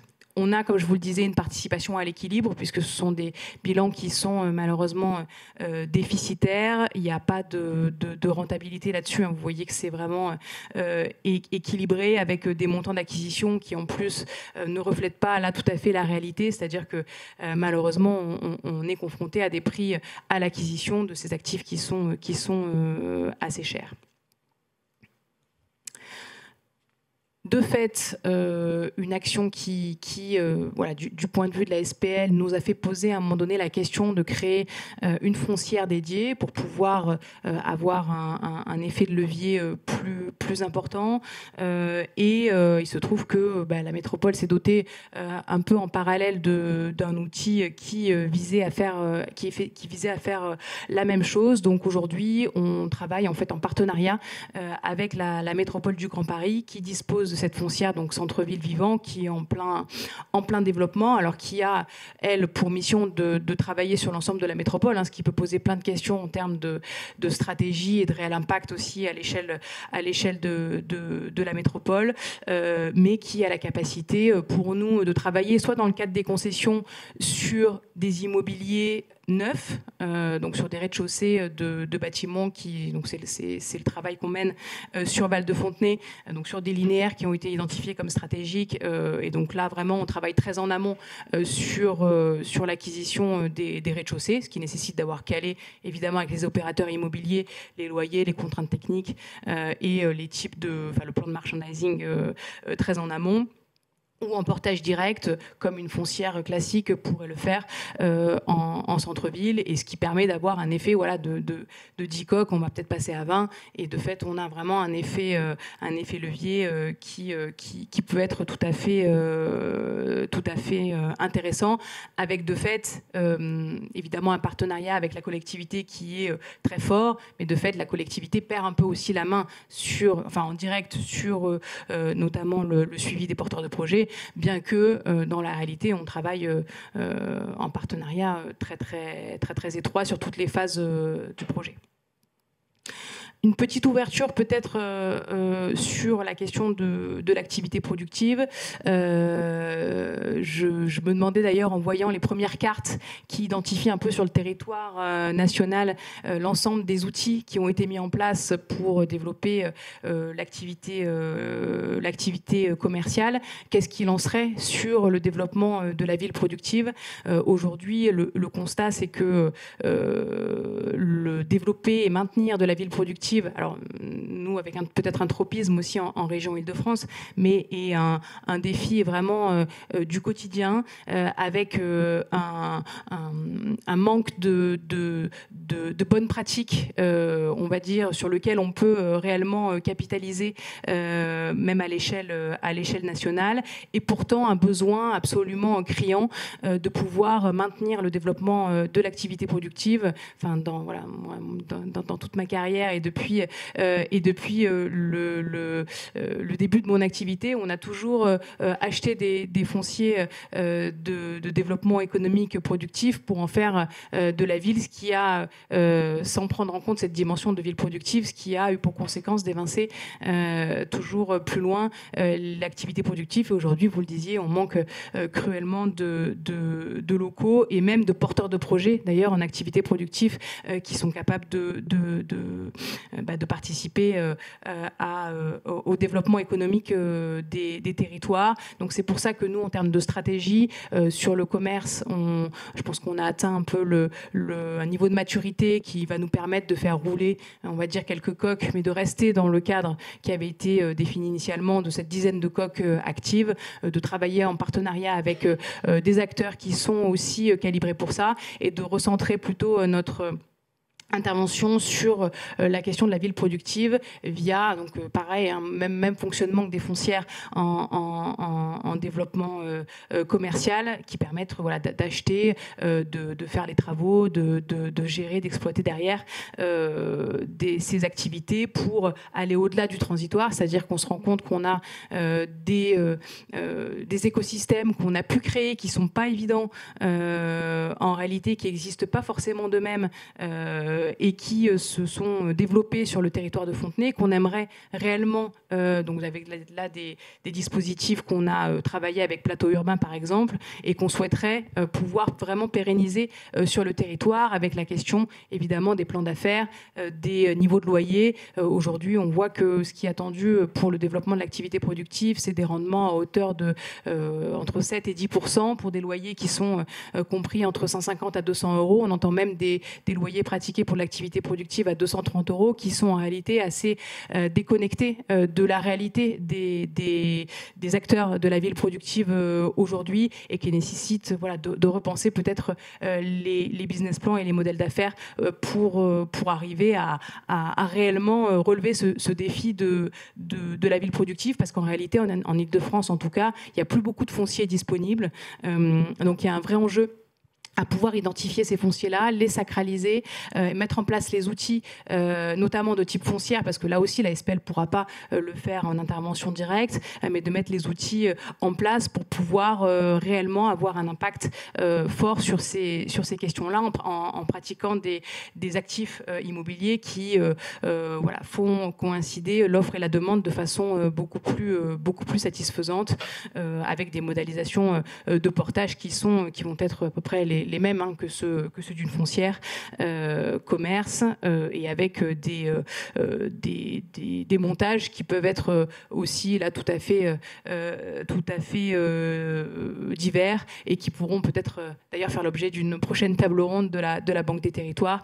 Nous, en l'occurrence, on réfléchit là à une création d'une structure dédiée de type SEM pour pouvoir pratiquer de façon massive du bail à construction, donc de la dissociation entre le foncier et le bâti, pour permettre de garantir aux collectivités à terme le maintien de leur foncier et la bonne poursuite de l'activité dans le temps.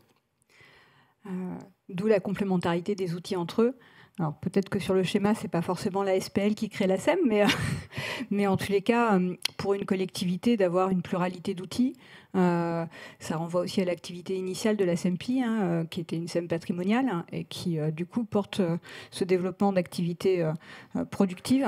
Et c'est vrai que le débouclage des opérations de type concessive, que ce soit les concessions d'aménagement ou les CRAC, c'est aussi effectivement qu'est-ce qu'on fait de ces actifs qui ont été acquis et qui sont stratégiques pour le territoire, et sur lesquels la collectivité peut vouloir garder la main. Et donc le partenariat avec des foncières comme Centre-Ville Vivant ou des outils du coup locaux, elle est certainement stratégique dans une action dans la durée et dans le contexte du ZAN. En tout cas, c'était extrêmement intéressant, Raphaël, cette présentation. Est-ce que vous avez des questions ? Il y a deux questions en ligne suite à l'intervention de la SEMPI, mais dont une qui concerne toutes les foncières, qui porte sur les outils utilisés pour faciliter la prise de décision, par exemple le rendement locatif brut pour les acquisitions et les outils pour l'actualisation au quotidien du plan d'affaires de la foncière. Pour ce qui est de la SEMPI, on avait des questions aussi sur les métriques, la rentabilité moyenne ou le prix moyen par mètre carré, le prix de revient après restructuration des locaux. Voilà, je pense que c'était pour avoir des ordres de grandeur. Alors, ce qu'il y a de bien dans ces ateliers, c'est comme du coup on a le temps de rentrer dans les projets, bah, du coup on a des questions à la hauteur des précisions qu'on apporte de plus en plus techniques. Alors les outils, ça a été évoqué tout à l'heure, on a travaillé avec la CET dans le cadre d'un contrat qui a été sponsorisé par la Caisse des dépôts pour mettre en place un business plan type. C'est un outil qui est très intéressant. Au bout de 2 ans, on va être amené à le faire évoluer. C'est un scoop que je vous livre. Parce qu'on se rend compte que le mélange entre le théorique et puis le réalisé est pas très harmonieux. J'ai un comité d'engagement vendredi, là, donc ça va. Je pense qu'on va en parler. Bon, sinon, c'est pas non plus... Enfin, c'est de l'Excel, hein, voilà, c'est le bilan d'une société, donc on n'est pas...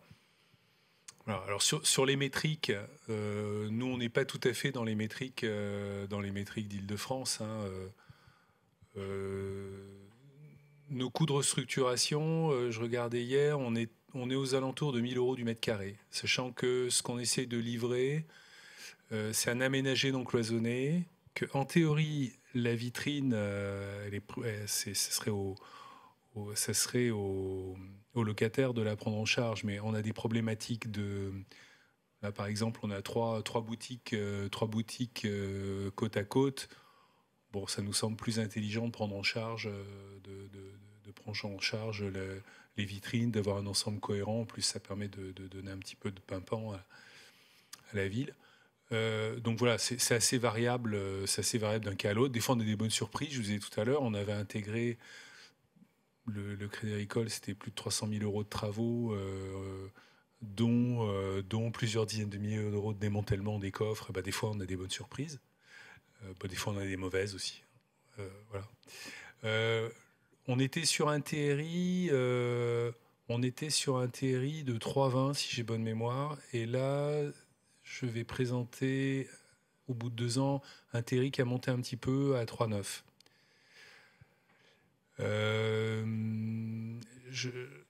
Il n'est pas interdit qu'on fasse mieux, parce qu'en fait, ce qui se passe, c'est que dans la réalité, on essaye vraiment de limiter les vacances. C'est vraiment la clé, c'est vraiment ça, quoi. Ce qui fait basculer d'un côté ou de l'autre, c'est de pas bien se synchroniser entre je fais rentrer quelqu'un, je fais les travaux. On parlait du débouclage des OPA, c'est vraiment un des sujets. C'est vraiment un des sujets de vigilance pour nous et de calage entre les services de la métropole et les élus. C'est jusqu'à quand la concession porte et jusqu'à quel point la concession porte la rénovation du bâtiment et à quel moment la foncière achète. Il faut que la concession d'aménagement fasse son travail, c'est-à-dire c'est elle qui doit porter le temps long de la refonte du quartier, de la réhabilitation du bâtiment, de toute la période. Parce qu'un commerçant, il ne va pas s'installer parce qu'un jour, ça sera beau et un jour, il y aura des habitants. Il faut qu'ils soient là, les habitants. Par contre, c'est une vraie opportunité pour la concession de pouvoir se donner un choix en termes de débouclage parce qu'on ouvre vraiment le champ des possibles. Si on n'a pas de foncière, ça veut dire qu'il faut forcément trouver quelqu'un qui achète. Si on a une foncière, on a une solution pour avoir aussi une solution de débouclage dans le cas où on trouve un commerçant qui veuille bien prendre le local, mais qui n'a pas forcément les reins pour l'acheter dans un premier temps, voire dans un second. Donc voilà, nous on est plutôt à la SEMPI toujours dans cette logique d'améliorer, mais je pense que tout le monde a fait le même effort, hein, d'améliorer nos bilans petit à petit. On ne fait que de la petite surface, que des petites boutiques, centre-ville, et c'est toujours des trucs merdiques, imbriqués, avec des problématiques d'accessibilité, etc., etc. Donc c'est vraiment fin, il y a toujours des travaux, mais il faut arriver à bien synchroniser tout ça. Et on est sur des niveaux de rentabilité qui sont ceux qu'acceptent nos actionnaires, qui sont quand même des actionnaires particuliers. Des actionnaires patients. Non, mais c'est très juste ce que vous dites sur les BP qui sont des BP théoriques, prévisionnels. On essaye de prendre des hypothèses de travail qui sont réalistes, mais ça reste du prévisionnel. Et forcément, ça nécessite d'être ajusté. Qu'il y ait des équilibres économiques sur chacune des opérations, c'est un impératif. Il y a une logique de péréquation souvent, et c'est aussi l'intérêt des foncières. Mais ça doit se réexaminer régulièrement au vu de la réalité des opérations. Peut-être une dernière question. Il est 15h58. Si on veut tenir le timing, et nous avons la chance d'avoir Frédéric Gibert, qui est le directeur du programme ACV et qui est aussi responsable du plan de relance commerce et qui est très impliqué dans la vie des foncières de redynamisation dans cette maison. Merci pour cette introduction, Isabelle. Une question simple pour la SPL Marne-au-Bois. Qu'est-ce qui se passe à la fin du contrat si vous n'avez pas revendu aux exploitants ? Et en fait, le sous-jacent de ma question, c'est la collectivité va reprendre. Est-ce que la collectivité a la capacité de suivi fin que vous nous avez présentée ? Alors, à la fin d'un contrat, effectivement, soit on prolonge le contrat, soit on transfère le contrat à une autre entité, soit effectivement c'est la collectivité qui récupère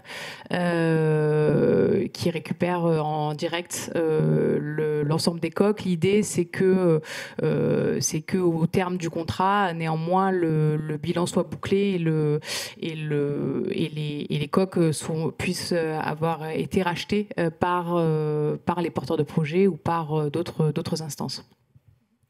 C'est une question qui est stratégique. C'est aussi pour ça d'ailleurs que la CMAEST, devenue SEM Paris Commerce, a créé ses filiales, qui derrière fait le débouclage des concessions pour garder en propre finalement l'exploitation des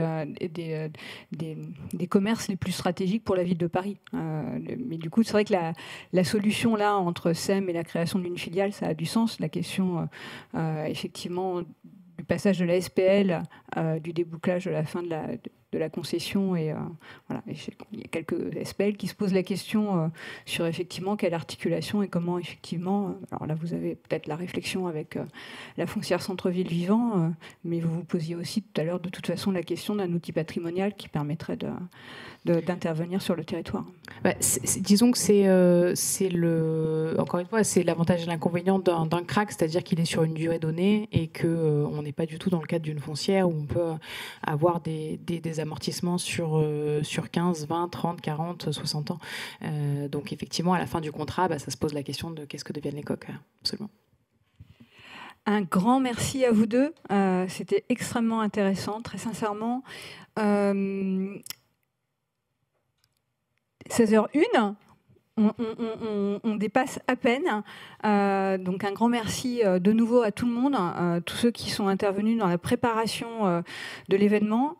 Ça prend du temps collectivement, donc c'est l'occasion de remercier les équipes, y compris les équipes du Hub des territoires, d'autant qu'on est ici depuis 8h30 ce matin, puisqu'on avait concentré sur la même journée de temps fort.